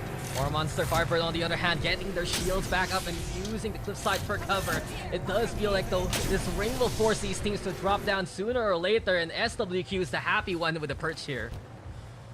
Very happy up on that platform. A tiny bit of the ship might be left in. We'll see what kind of cover is afforded to AGL. War MonsterFireBird actually smoked them off so that they can make their drop, and you can see AGL also having to think about going down low. SWQ are basically the gods right now, watching these little ants fight on the floor. AGL, as you mentioned, looking to go for the push into the building. KAKKOII, heavily fortified. WMFireBird gonna be gone from this bout already, and outside looking to still play inside as much as they can. AGL though, here we go. Black hole is afoot, courtesy of QQ, and KAKKOII just trying to get the hell out of that engagement zone. Here comes the push yet again. AGL is forcing their way in, but KAKKOII has gotten the distance, so they're sharing the building for the time being. Yeah, I mean, it was a completely blind ult there from the horizon, basically just trying to buy space. It wasn't really necessarily going for the kills, and yeah, sure, now that they can coexist on one side of this house with KAKKOII on the other. Meanwhile, outside have been very happily on that side by themselves. The SWQ now thinking about pulling down a little bit. They obviously they have that spot up the top, but yeah, I mean, now's the time to change it up. I mean, they're looking for the angle here with Donut to just shoot through those windows. That's why they're playing into this path, moving down. AGL, though, to get their shields reset. KAKKOII are considering, do they dare push this or not? And here we go again with the fences. Eventually, though, Jackie breaks the doors wide open with the EMP, and AGL will take the fight to KAKKOII here. Damage, though, done by Lahim. Lahim with a second one, and Lahim is going ham here until XX will shoot him down. KAKKOII still in the fight. No longer says XX FPS as AGL win the fight for the house here. Outside, hearing all of this go on, you're going to move the lube a little bit closer, but they're only taking up position underneath the house right now. I thought they might think about swinging inside, but no. In fact, it is AGL who will get the full reset. Gold knocks on the ready, and all of them just trying to make sure that they are ready for this final fight. SWQ portaling to the door. That's to try and block off some of the exits here, so when the teams, you know, eventually do try and come out of their door, they'll be very sad to find it's probably only going to take them outside the ring to take further damage. Yeah, whisked away, basically, and it's good to see a portal in the spec, but here we go again with trouble. SWQ on one side, you got outside and AGL with breathing distance and a single wall to separate them, but Yulin getting a second pylon ready, just to reposition that Digi-Threat doing the damage that needs to be done. It's a 1-for-1 though, and SWQ is the one being invaded. Here comes the fight, courtesy of outside. SWQ gonna be in trouble as AGL do get portaled all the way, as you mentioned. Outside eliminated, but AGL get their footing back. They want to get this final kill. They do so, and AGL a win again.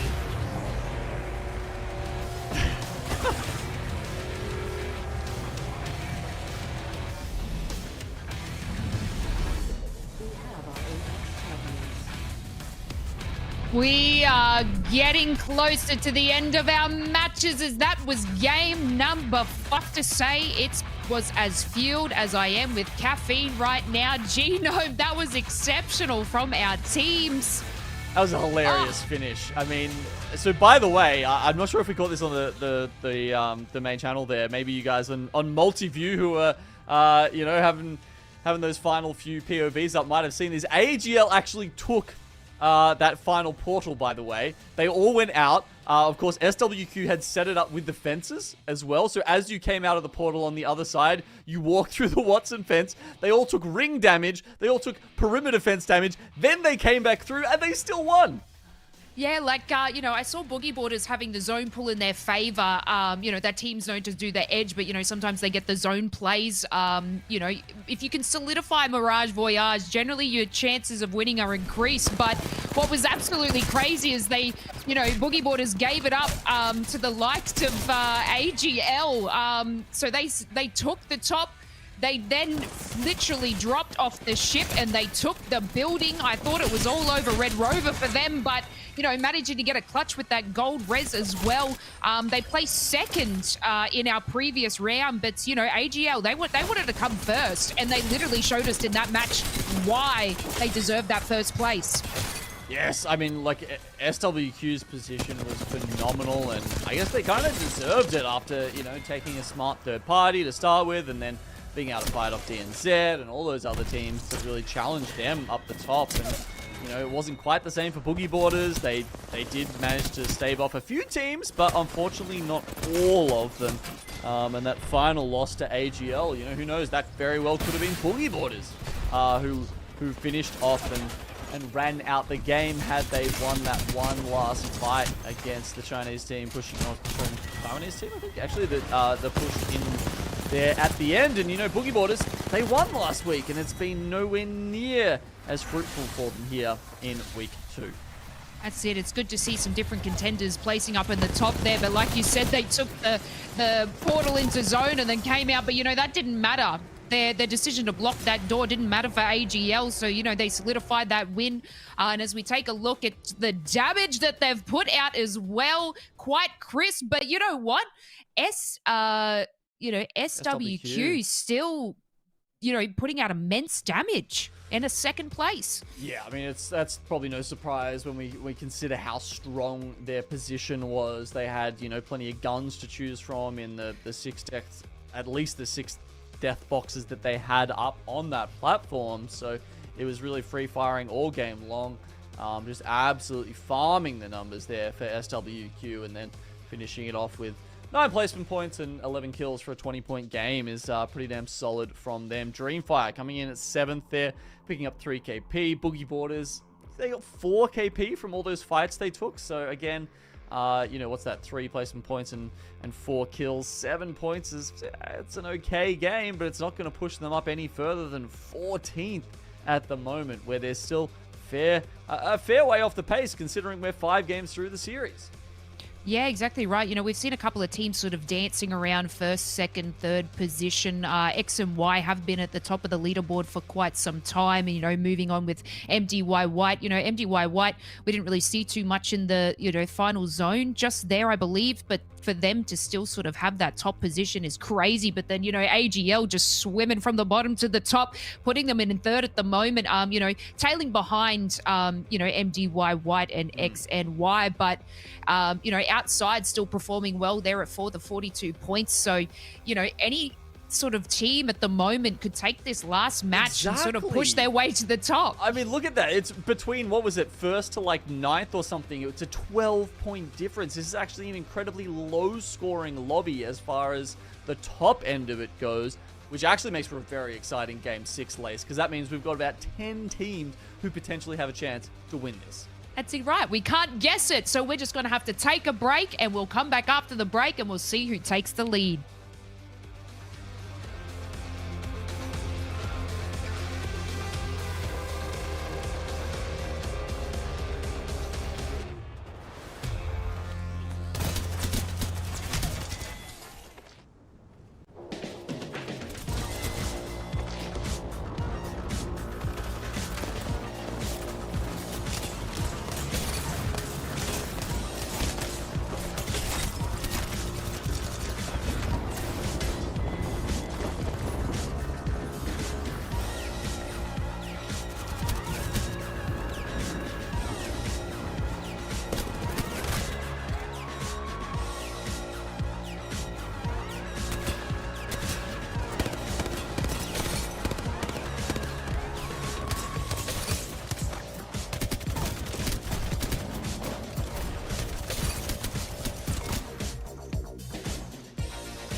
tricked you. Whew.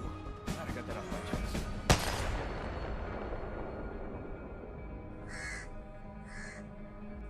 Tell Death I said hello.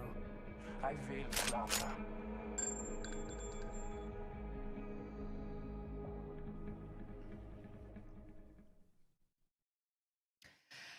Welcome back, everyone. Now, I can't talk for the teams, but my brain is sure frazzled as we finally make it to the last of our games of the day. Genome, we've watched Groups A versus C compete in the first half of the week 2, and then we're coming to the end of Group B and C right now. They're having a little bit of a tango together, but before the break, we spoke about not having a team, too far in the lead, and that this could be anybody's game. Yeah, it's insanely close between these teams right now, partly because it feels like there hasn't really been an overperforming team. You're not seeing, I mean, Wonton Dumpling got, what was it, like 23 kills, win, 35 points. They got almost the entire team, like any team's entire score in these 5 matches in one match in our first series today.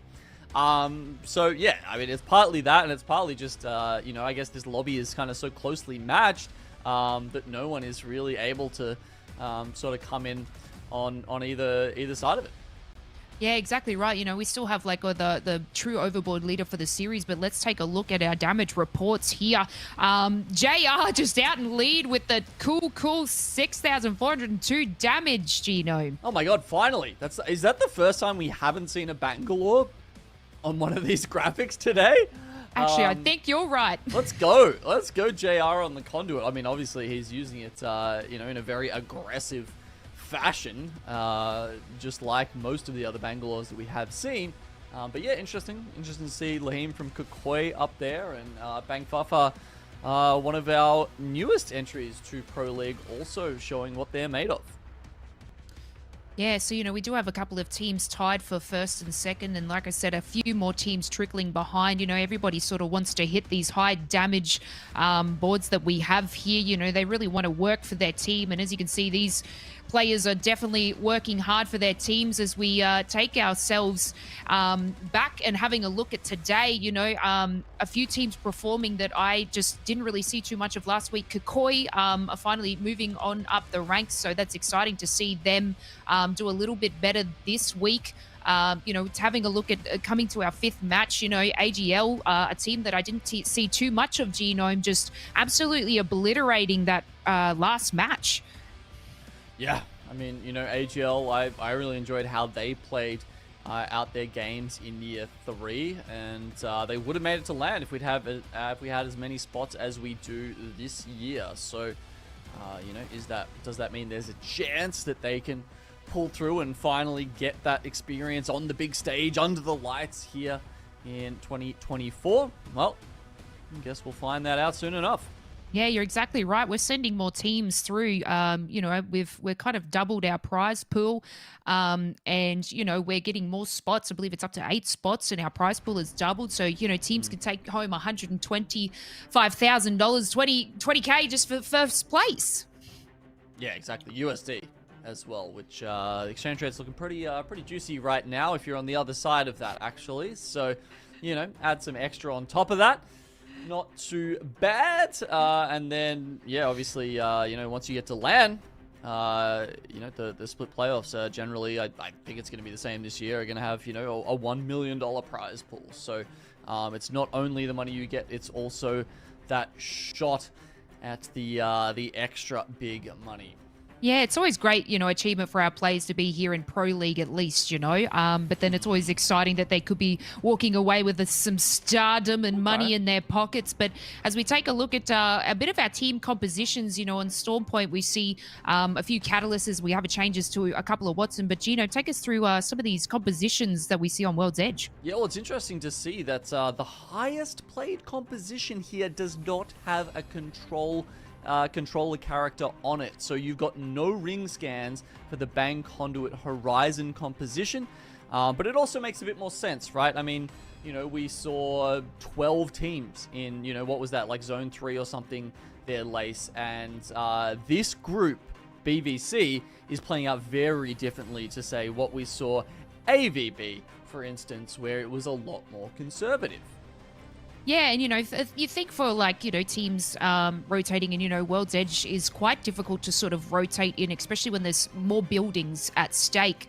You really want to get to those spots quickly, and to see teams not being able to pull those ring scans is a little bit different. But still having Bangalore as a very high pick is insane to me. But I wonder if teams might be going into this last match changing their tactics, because like we said, there's not a lot of points far and few between our top teams.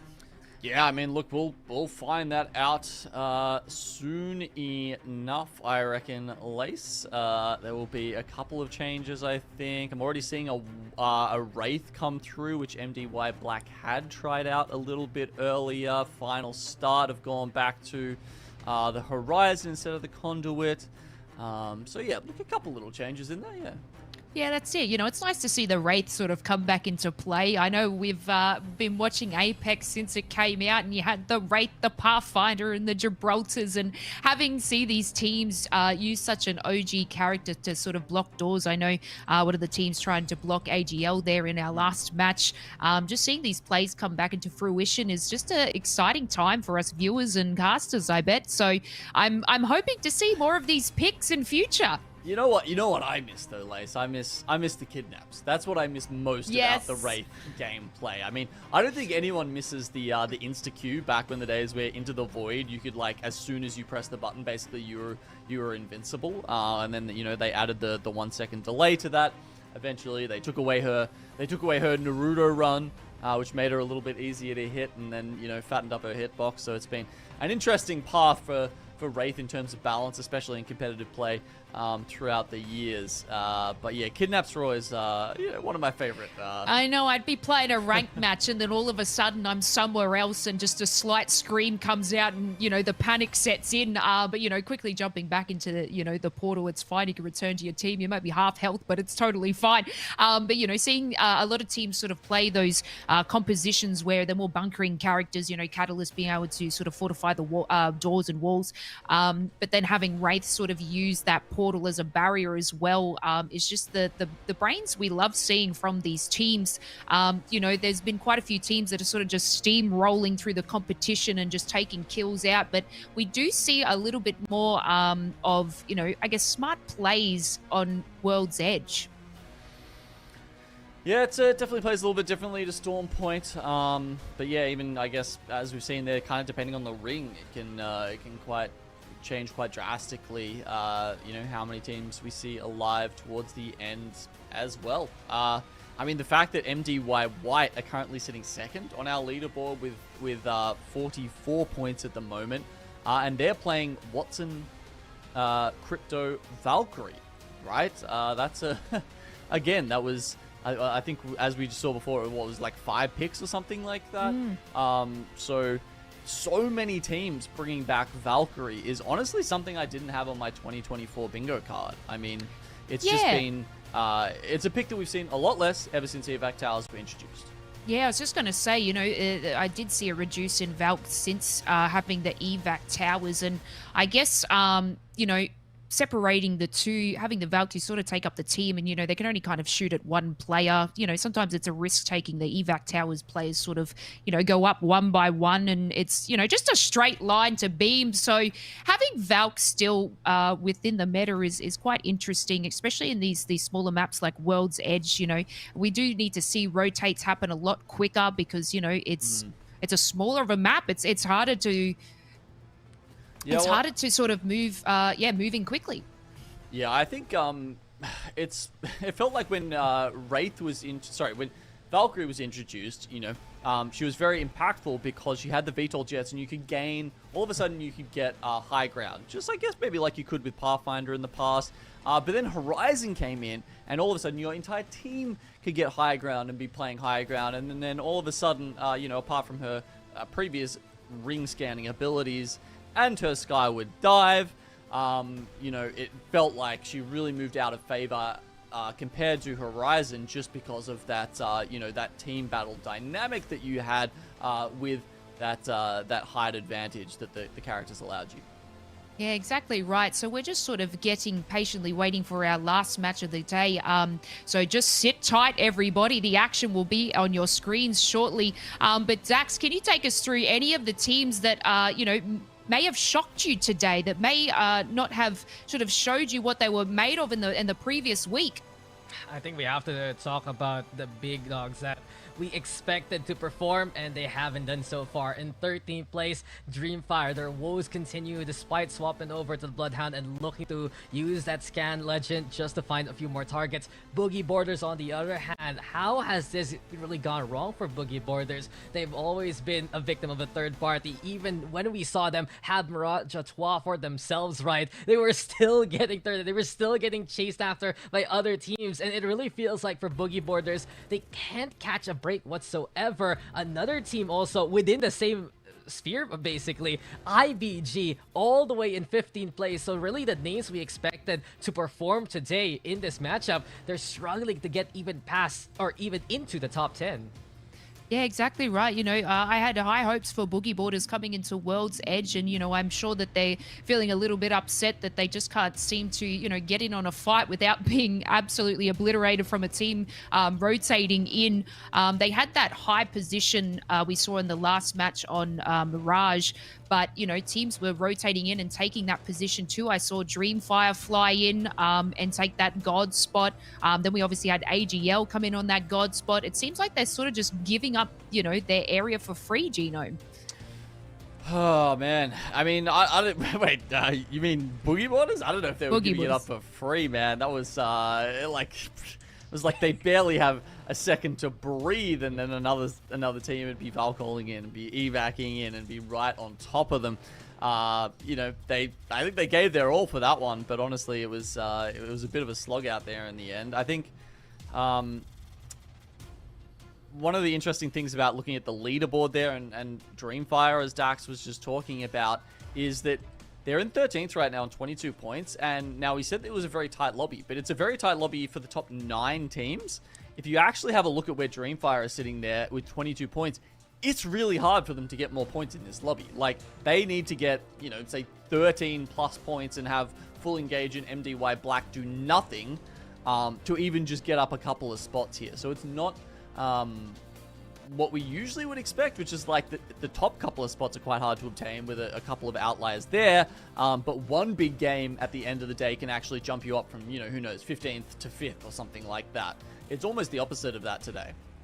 Yeah, exactly right. We've seen AGL sort of jump from that lower position up, and then they just, outperformed a fair few teams. So it is definitely possible for teams, like DreamFire that do have LAN experience, Dax. We've seen this team, in compete on the stage. I'm sure that, they could do something like this coming into our game number 6. I mean, I've been doing a little bit of the math in the meantime, right? Top 9, it's still viable to make it the first place. But Genome said it himself. DreamFire, they need a monster game, and most of the other teams can barely do anything except be taken down by DreamFire. I really have to ask right now, because this is the second week straight, do DreamFire still have it in them, right? It is a spicy question to ask, but it's something to really consider right now. We know how good they are. We know how historical this team is, and truthfully, we have been fans of DreamFire for so very long here in APAC-South, but they really need to find their footing as soon as possible. Luckily for them, and honestly for Boogie Borders and IBG right now,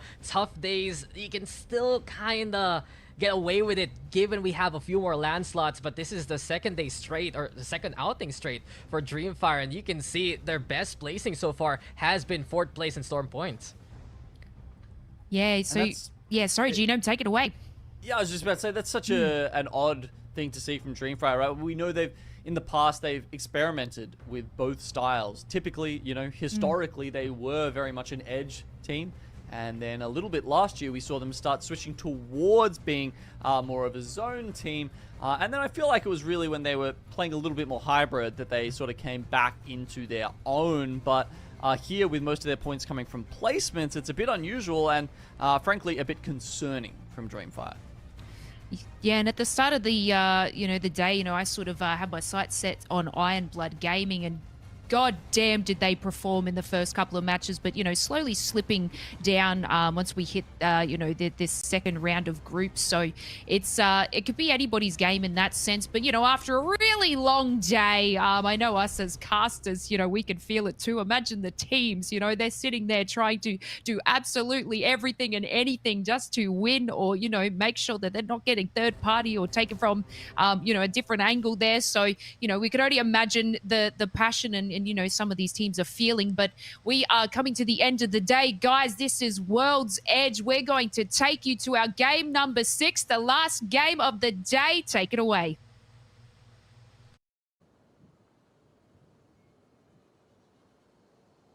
We are coming into our final map of APAC South for today. And B and C has been so exciting. The scoreboard says it all. And we watch Lava Siphon because we're gonna get a contest. Round 3, here we go between Kill Devil as well as NoCredit. It feels like the jump mastery was a little bit different between the teams there this time. I think NoCredit were a little bit quicker in game number 5, which helped them get the win there. This time, a little bit more even. Do we have a difference in the team compositions between the two? Yeah, we've got a Catalyst over on the side of NoCredit versus the Bangalore for Kill Devil in Levy. So... And if you spot out how they drop early on, Kill Devil always love to hold their butts towards the staircase and get a bit of that elevation going. So NoCredit right below them right now. Kill Devil playing on top of the roof. But the problem is they're all on white armor right now. And perhaps this can be the moment that NoCredit can strike. Savior's looking for it. They're climbing up now towards the rooftops here, Genome. And they're getting closer.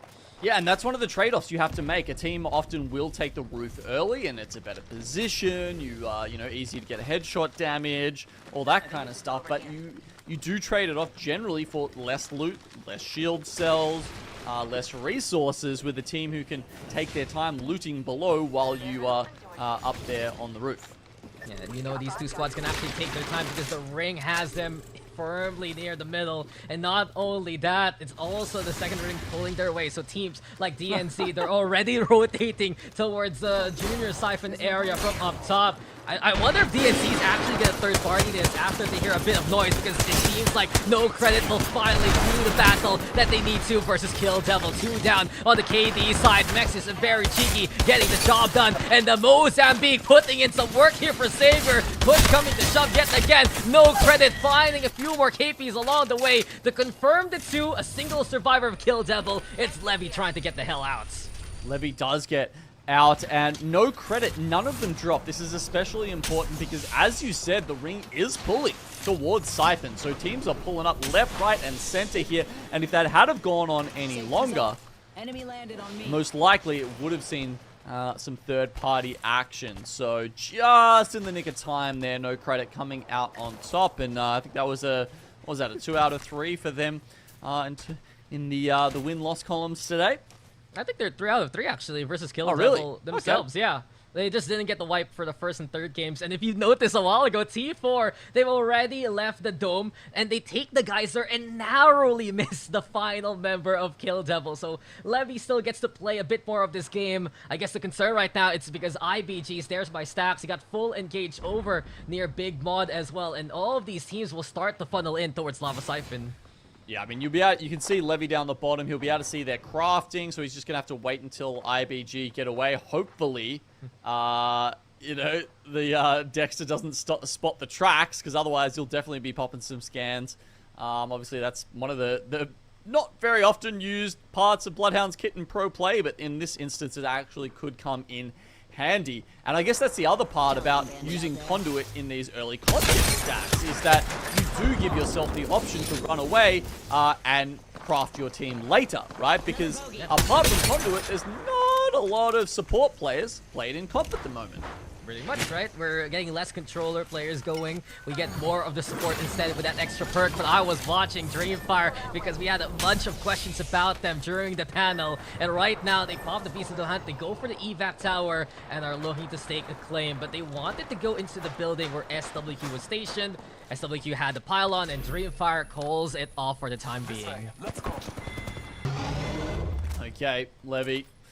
Not able to hide the exact legend you don't want to come up against in Dexter's hands there if you are trying to rat it out. So, IBG say, yep, look, thanks for that. Not that there'd be much loot in his box, but hey, it's still another point in their column. I want to say though, this is one of the closest leaderboards we've had in so very long, and just a few teams falling early can really turn the tides of a team within that top 10 to suddenly jump up that scoreboard. But at the very tippy top right now, of course, is X and Y. They've been playing a very smart game all throughout. It was a heartbreaker in A versus C, and I heard even in the downtime they needed a heavy mental reset, getting 0 points from that A versus C matchup. Right now, they're putting themselves in a good spot to take it all here in this group. That's a fair point. Someone who's not really put themselves in that great position is a Boogie Borders, as we can see. How will they go in this game? Well, I mean, this spot isn't going to be particularly good for them, but they're a little bit scared of DreamFire, who are currently holding the zip above them in the house, and honestly, that's a very hard fight to take. Open sight lines on the way in. Kind of tough. Anyway, VK Gaming, they're a little bit further up. They do not have zone knowledge, so they're just, you know, choosing a pretty central choke to hold and hoping for some KP one way or the other. Hasn't that been the statement of the day, basically? They don't have zone knowledge, but they're just sticking around anyway, right? Just with the diversity in terms of the comps we've got. And what interested me even in that leaderboard a while ago was you have the Bangalore comp at the very start, at the very top, right? And then you suddenly have Crypto and Valkyrie without Bangalore whatsoever. And then you have the Bloodhound. There's so much variety that we're getting here in this lobby. I guess right now, cause for concern, MDY Black, a team that has headed back to the right and are looking to make their way in. MDY Black sitting in 9th spot, but as we noted, 9th spot is actually pretty close to 1st spot right now. So potentially this off-meta pick of Wraith will help MDY Black close the gap there and pick up even more split points in the overall standings. I mean, two of the teams have the Wraith right now. We saw how effective Donut was, and even as he put that portal to good use to get in the way of eventual winners AGL. And speaking of AGL, another unique winner here for this group. If you notice, Gino, though, is something I always point out in the A versus C, B versus C kind of day, endurance. And because of this endurance run for all these C teams, 4 out of the 5 winners so far have been from Group B, interesting enough. Yeah, there you go. Perhaps a little bit stacked up on that side. I mean, there's no team stacked on this building or any of the Siphon buildings actually at the moment. That's interesting. Rethinking our strategy. Wonton Dumpling have got this one to themselves. MDY-WHITE have got the one up the north to themselves as well. And then, actually, there is NoCredit and T4 in the middle one, I suppose. Yeah, T4, they have the crypto drone and just checking out the setup of NoCredit, but look at Wonton Dumpling, and they're in top 10 just because they have 80% of their points as KP. I think it's what, 21 to 4 by this point, so a little higher than that. But speaking of height right now, MDY Black flying away from Boogie Borders. They don't want to deal with that area whatsoever. It does seem like they're taking a position DreamFire had a while ago, and speaking of, DreamFire heard it coming and are just nearby. Feels like a lot of teams are actually reading this as a budget Siphon ring when I think it's actually going to be more. But Wonton Dumpling a little bit closer to NoCredit and to T4 here. The win. Yep, and Wonton Dumpling just across NoCredit right now. Savior and the rest just backing on away for the time being. Given some time, it's Wonton Dumpling getting their shields back up, but NoCredit, they have fortifications. We have here the Catalyst, so the barricades are what NoCredit want to back on right now. It's really their style when they usually have that Watson, right? But since they're playing that Conduit instead, they stick around with the spikes, with those barricade doorways. Eventually, the action gonna be away from this area, and we go to VK Gaming, spotting out Final Start. Here we go again. Final Start with the Bang and the Bloodhound. They move over, so it's a cliff side, using it for cover. VK Gaming, they still want to go for the push, even if 951 has barely any HP, and it's Kassa trying to do a bit of damage. Scan online, the smokes are there as well, and Kassa already has a digi threat, so the advantage will go in VK Gaming's favor. For now, the damage has been done, and final start is being swept away. They're all flesh here. VK Gaming will take that win, and it got very testy, but they survive for now. Smart play by VKG there, because they actually had the head glitches on them, but yeah, I think they just played the digis and the smokes really well, but how long does that last? Not sure. Looks like AGL is going to come in with an EMP push here. Will they be able to get into the other choke? Will this be far enough away? I don't know. Well, they have to move because the ring is consuming them. VK Gaming, on the other hand, moving to the other spot of the cliffside, so eventually VK has some cover to work with. AGL gets peppered here by a KAKKOII from what I see, and just overall, it's really AGL and VK Gaming close to one another, but they cannot engage as of yet. I mean, there's nothing really stopping them, if I'm being honest. There's not a lot of space to get through in the ring. That's probably the biggest part of this. They don't want to get pushed too much, but there's just a little bit of space, and you can see AGL thinking about it. BK thinking about going further into the guys. There we go. Okay, they pop the EMP, and that's the key to engage. Not only that, the black hole into play, and AGL makes their markers count. DreamFire, on the other hand, Tough Day yet again eliminated early on, but we're watching AGL hunt down the rest of VK Gaming and shut down as many as they can. It's still Kassa alive and kicking. Can actually go for the revive here onto the Wonton, but I spoke too soon as IBG will take a bit away as well. Full engage nearby, and I think they're the team that can clean up Kassa from this point on. Bangkok on 5th, inside the smoke, still engaging. It's full engage, searching and seeking for a target. They've had a relatively good day so far. They want to add one more KP, but they can't find VK Gaming that easily, and they decide to get the hell out instead. Dude, there is no way that Kassa has just scared them off with 7 bullets left in his vault. I mean, just did. He's playing behind the smokes, right? Pretending like he's this big scary Bangalore that's going to be able to out-digi-threat them when his digi-threat gun has 7 bullets left. Digi-threat differential, and now he has the car in hand, and still the Digi-threat. Say what you will with the nerfs on the SMG, as long as the Digi-threat is important, that's gonna be a class of guns you'd love to play. Another one perhaps for consideration, we've seen throughout the day shotguns really here, Gino.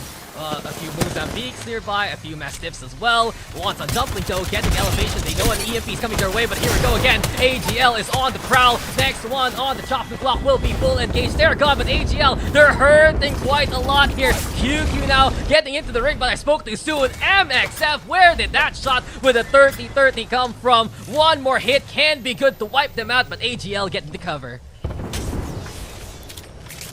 Quite a few teams taking pot shots at AGL as they try and exit the ring. Unsuccessfully.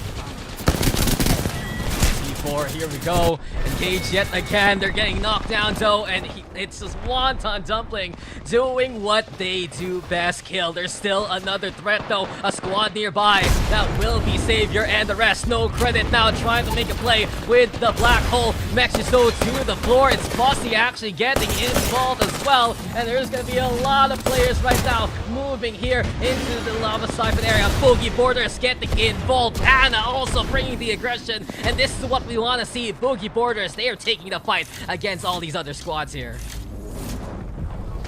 And the other ones in the vicinity, they barely have a chance. Wonton Dumpling actually going for the res up the top now, so they could be back into it, whereas Cheeky from NoCredit, I don't think will be afforded the luxury of getting his teammates back. It looks like Boogie Borders has spotted out this respawn. Do they go for it? Surely they do, otherwise it's only going to make their next rotation a lot harder, considering they already need to push through X and Y to get there. Come on, you bring back the guy with red armor from the dropship. That is just insane. And not only that, Wonton Dumpling, they're ready to take the fight against any other team, any other day as per usual. Boogie Borders, they're wary of X and Y in the single rat, I believe, of outside nearby. And Wonton Dumpling, They're gonna evac tower the hell out, get back into the zone. But here we go again. Wonton Dumpling, they have another set of fights in front of them. Alright, so from 0 to hero for Wonton Dumpling here. The second series hasn't been quite as good as the first for them, but maybe this is their time to shine. A good position on the top of this building. I mean, even a turbo here on the Havoc. That's a lot of kill potential for these guys. Yeah, it's getting a lot more popularity nearby, but speaking of, KAKKOII will be felled too. So 14 squads, or rather 13 squads now remaining. IBG still on the high ground with MXF lying in wait. So while this happens, Boogie Borders actually getting a good read of the ring so far. They're into the next zone where they need to be. VK finally has been slain by a nade from Aegis, and IBG also looks to make a warpath nade. It's still going. They know they have that elevated angle, and now they're just peppering this pylon setup. Struggles continue here from MXF as IBG is hunting them. Aegis, though, with a sliver of HP, gets the hell out in time, and now the reinforcements have arrived here for IBG. They're mopping away MXF so swiftly and so cleanly. Dexter here into cover, re-engages alongside Aegis. Ziggy's gonna be there as well, and it's classic IBG. All edge, all day. It's time for them to hunt the squad down. MXF, if they're in God spot, they look really, really good, but take them out of that comfort zone and all of a sudden they look like a fish out of water. You can see in these kind of situations where things are a little bit trickier, where they don't necessarily can just, you know, have some cover to just peek up and behind and refresh their shields and repeat, they really struggle. So teams that thrive in the chaos like IBG very much able to take them out right there. Watch for the portal, and this is why we're getting more raids into the lobby. Safe rotation. Name is Donut, and into the container they go, but they have been spotted by all these other players, and a frag grenade is going to be a threat. SWQ desperate to try and find a way to keep themselves alive. IBG, on the other hand, sees another target down below. The lift is there yet again, but IBG, they have the elevated angle, hunting down whoever they can. It will be, of course, the squad of X and Y, wiped out by IBG. Another couple of KP for the kill leader, Zicky, with 6, and his friends. Now Wonton Dumpling again. It's great position up the top is not going to serve them any longer, so they do drop down as they push up into 10th space. Can they go any further from here? NoCredit gone to, and IBG having 10 kills. I think Wonton Dumpling, they have 7 right now, and we're getting these hunting squads finally online near the tail end of the B versus C matchup. The smokes will be there, set on up yet again. MDY-WHITE and MDY-Black. The teams that sound so similar right beside each other. Boogie Borders, though, having to deal with IBG, who runs into them, and the Boogie Borders handle the pressure well. Boogie Borders, they're looking for one big game to push them up. I mean, last week, the same thing happened. Game 6, they absolutely popped off. And that pushed them to the top of the leaderboard. Maybe they can salvage a few split points here in Game 6 once again. Yeah, they got the ring going in their favor, and they're away from all of the chaos. This is classic Boogie Borders, and they want to end it on a high note. Hannah here with the G7. You got Fussy, you got Raki, and you know how consistent they can be with those shots. But keep an eye out. TNT also nearby, looking to be the only repeat winner of today here. The L-Star, very strong up close and personal. Fussy now is into flesh as here comes Wonton Dumpling, pushing forward into them. A big test in front of Boogie Borders right now. They have a bit of a reprieve here. Hold up, Wonton Dumpling are back to 3 members. Is that like the second time they've managed to get a respawn in this one game? These guys, look, their usage of mobile respawn beacons seems to be more prolific than all of the other teams put together at this point, and certainly helping them out when you get to these late game situations and they're back up to a full 3. 3v3 now with them, Boogie Borders, and DNZ. It's all full squads here, and come on, Wonton Dumpling, they're a team that wants to fight as soon as they drop from the sky. DNZ, though, they have an elevated angle to work with. They're going to go for the Dark Void too, but Boogie Borders, you can make a case that they can rotate along the way. Boogie Borders now getting stunned on up a little bit. The spikes are there too. Raki going, actually popping to the 4, so DNC down already. Thermal 1, Wonton Dumpling hunting them down, but this is the moment for Boogie Borders. third party no more. They're the ones who take advantage of the chaos, and they will take the final win of the set. Game 6s really are for Boogie Boarders.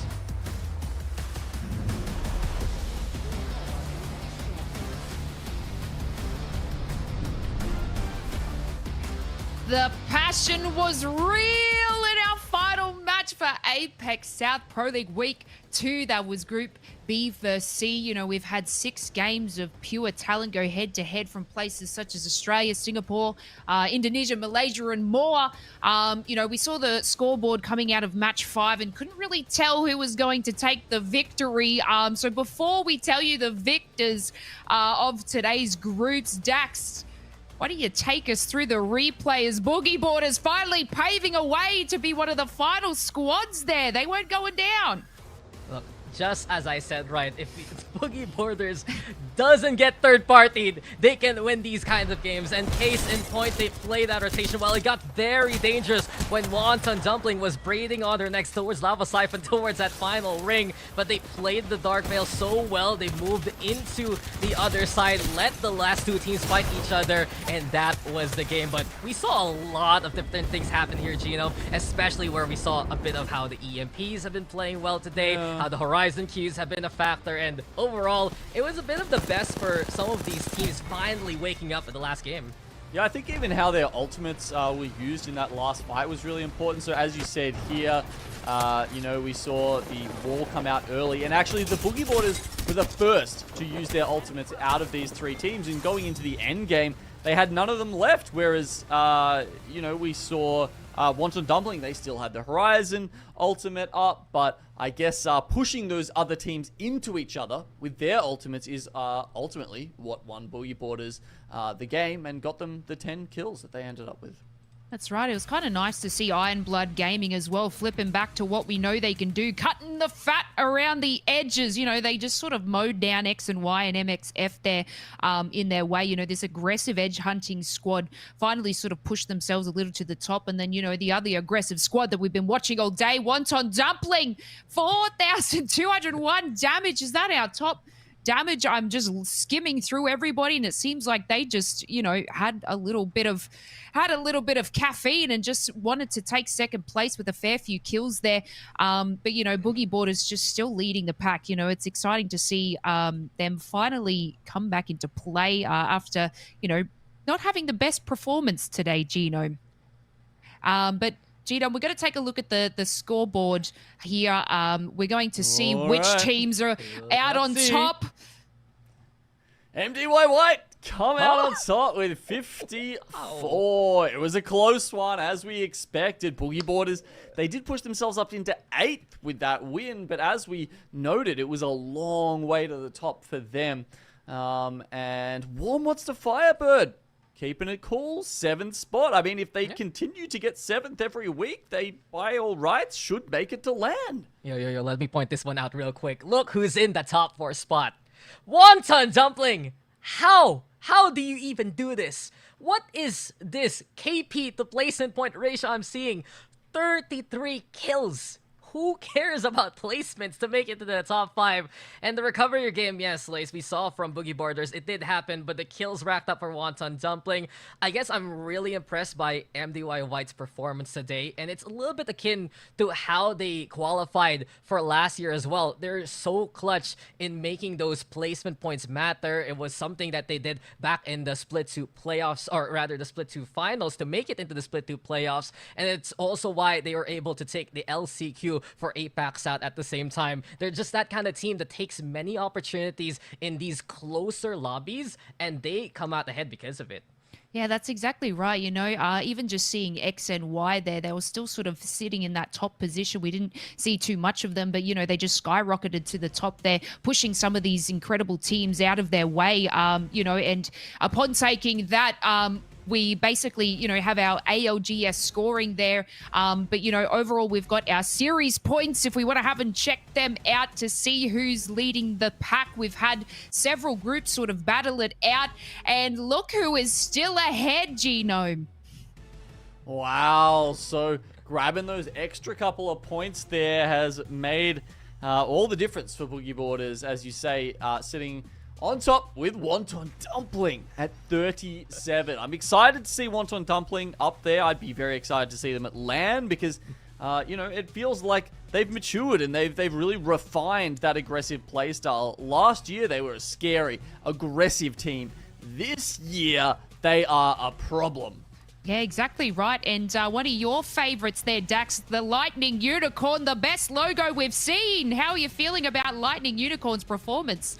Yo, Lightning Unicorn, it was pretty decent for them to make it to the top 5, if I remember correctly from their outing. Good to still see them in the top 3. They've always been a consistent team, even back in the Borderham side. And they're like Wonton Dumpling, getting a little bit better as the years go on. But I think really the teams to talk about in terms of recovery, Serenity, they're making waves, playing as a duo before, finally making it to the top 6 spot right now.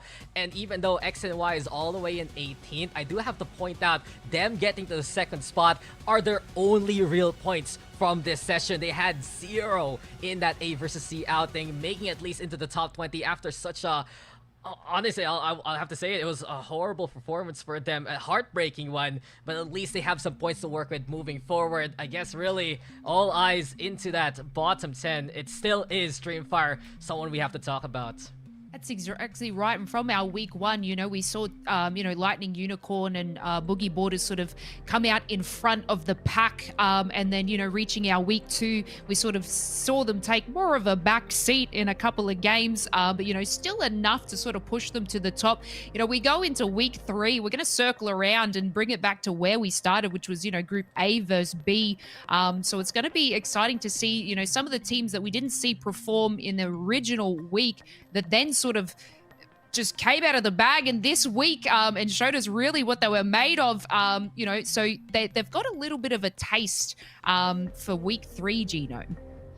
Yeah, and I think we're going to see this very different style come out for each of those 3 matchups, right? I mean, you know, AVB is this very conservative, almost reminiscent of EU at the start of Apex kind of style, and then we go to AVC, and it was a little bit in the middle, and then we go to, you know, BBC, as we just saw, and it was like complete chaos. So I feel like we're getting the full spectrum of competitive Apex here amongst our groups in APAC-South, which honestly is kind of fun as it changes things up a little bit.